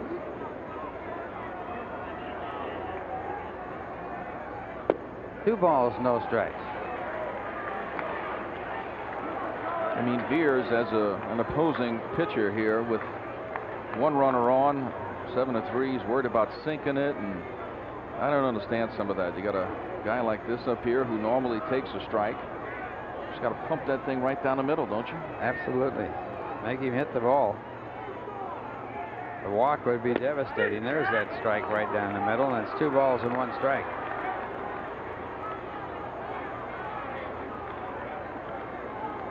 Mets would like to get Bonilla up in the situation that would put the Mets in a chance to tie or win the ball game. And the 2-1 pitch, and it's hit hard to shortstop. The throw to first base is in time, and the Houston Astros win it by scoring 5 runs in the first, adding another run in the 5th, another in the 7th, and they win it by a score of 7-3. Doug Drabek, the winning pitcher, he's now 3-4 in the year. The losing pitcher in his major league debut, Bill Pulsipher, in his record 0-1. So Houston winning by a score of 7-3, and now let's go to Bob Papa in the studios. All right, Ralph, several other games in the major leagues today, including the Yankees and Indians. Lots of long balls. Same thing at Wrigley Field between the Cubs and Dodgers. We'll have all the highlights and scores, plus a look at the U.S. Open. We're going to take a quick time out. When we come back, we'll get you back to Shea Stadium for more of the postgame. The Astros with a 7-3 win over the Mets. Well, the Astros win it by a score of 7-3 in the debut of Bill Pulsipher. On the losing side of the ball game, not as expected, or at least as the Mets expected, as he gave up 5 runs in the first inning. Did pitch well through the next 6 as he worked 7 innings in the ball game, but falling behind 5-0. And basically some bad breaks in the ball game. A couple of balls that were misplayed, and also 3 walks in that first inning his undoing. Yes, it was, Ralph. The plays were not errors. They were tough plays, but they're plays that should be made in the major leagues. And it wound up being a terrible first inning for Pulsipher. He obviously, with the 3 walks, hurt himself a lot by putting those men on a free pass. But I think the way he carried himself the next 6 innings showed the talent he has, and I do think his future is extremely bright for the New York Mets. But I'll tell you what, pitcher on the other side of the fence, who's going to be our Texaco star of the game, really performed well. Doug Drabek, he got his 3rd win of the season. He had 6 strikeouts, only a couple of walks. He used that breaking ball extremely well all day. He's our Texaco star of the game, and we'll be back after these messages. By a score of 7-3, Drabek, the winning pitcher, and Pulsipher, the losing pitcher for the New York Mets. Well, baseball games are decided usually by one big play. In that first inning, the Astros scored 5 runs on 4 base hits. They had scored 2 runs when Scott Servais came to the plate. 2 men were out, and if Pulsipher had been able to get Scott Servais out, it would have been a 2-run inning, but it did not turn out that way. Scott Servais, and this is our Bud play of the game as Servais doubles down the left field line to drive in 2 more and set it up for Drabek to drive in the 5th run in that first inning. So that play, the big play in the ball game, our Budweiser play of the game. Yes, it was, Ralph. There were some good things by the New York Mets. Vizcaino, Bronya, Edgardo Alfonso, Jeff Kent all getting 2 hits. The Mets have to get the offense going. You know, it's just when you have the kind of start the Mets had, you just can't find out a reason why a team is not done. We know the bullpen has not really done its job. There's a lot of games in front, and I've said this many times, I do think this ball club has a lot of talent, and I do think that they're going to play fine baseball throughout the rest of this year. We just have to sit back and I guess hope that it's going to come together as far as the New York Mets are concerned. Certainly the starting pitchers for the New York Mets have done their job. They have come out and given some good efforts on the mound. And if the Mets can get some clutch hitting to come up at the right time and cut down on the strikeouts, it looks like they have a chance to come back and have a respectable season. And we'll be back with other messages right after these messages.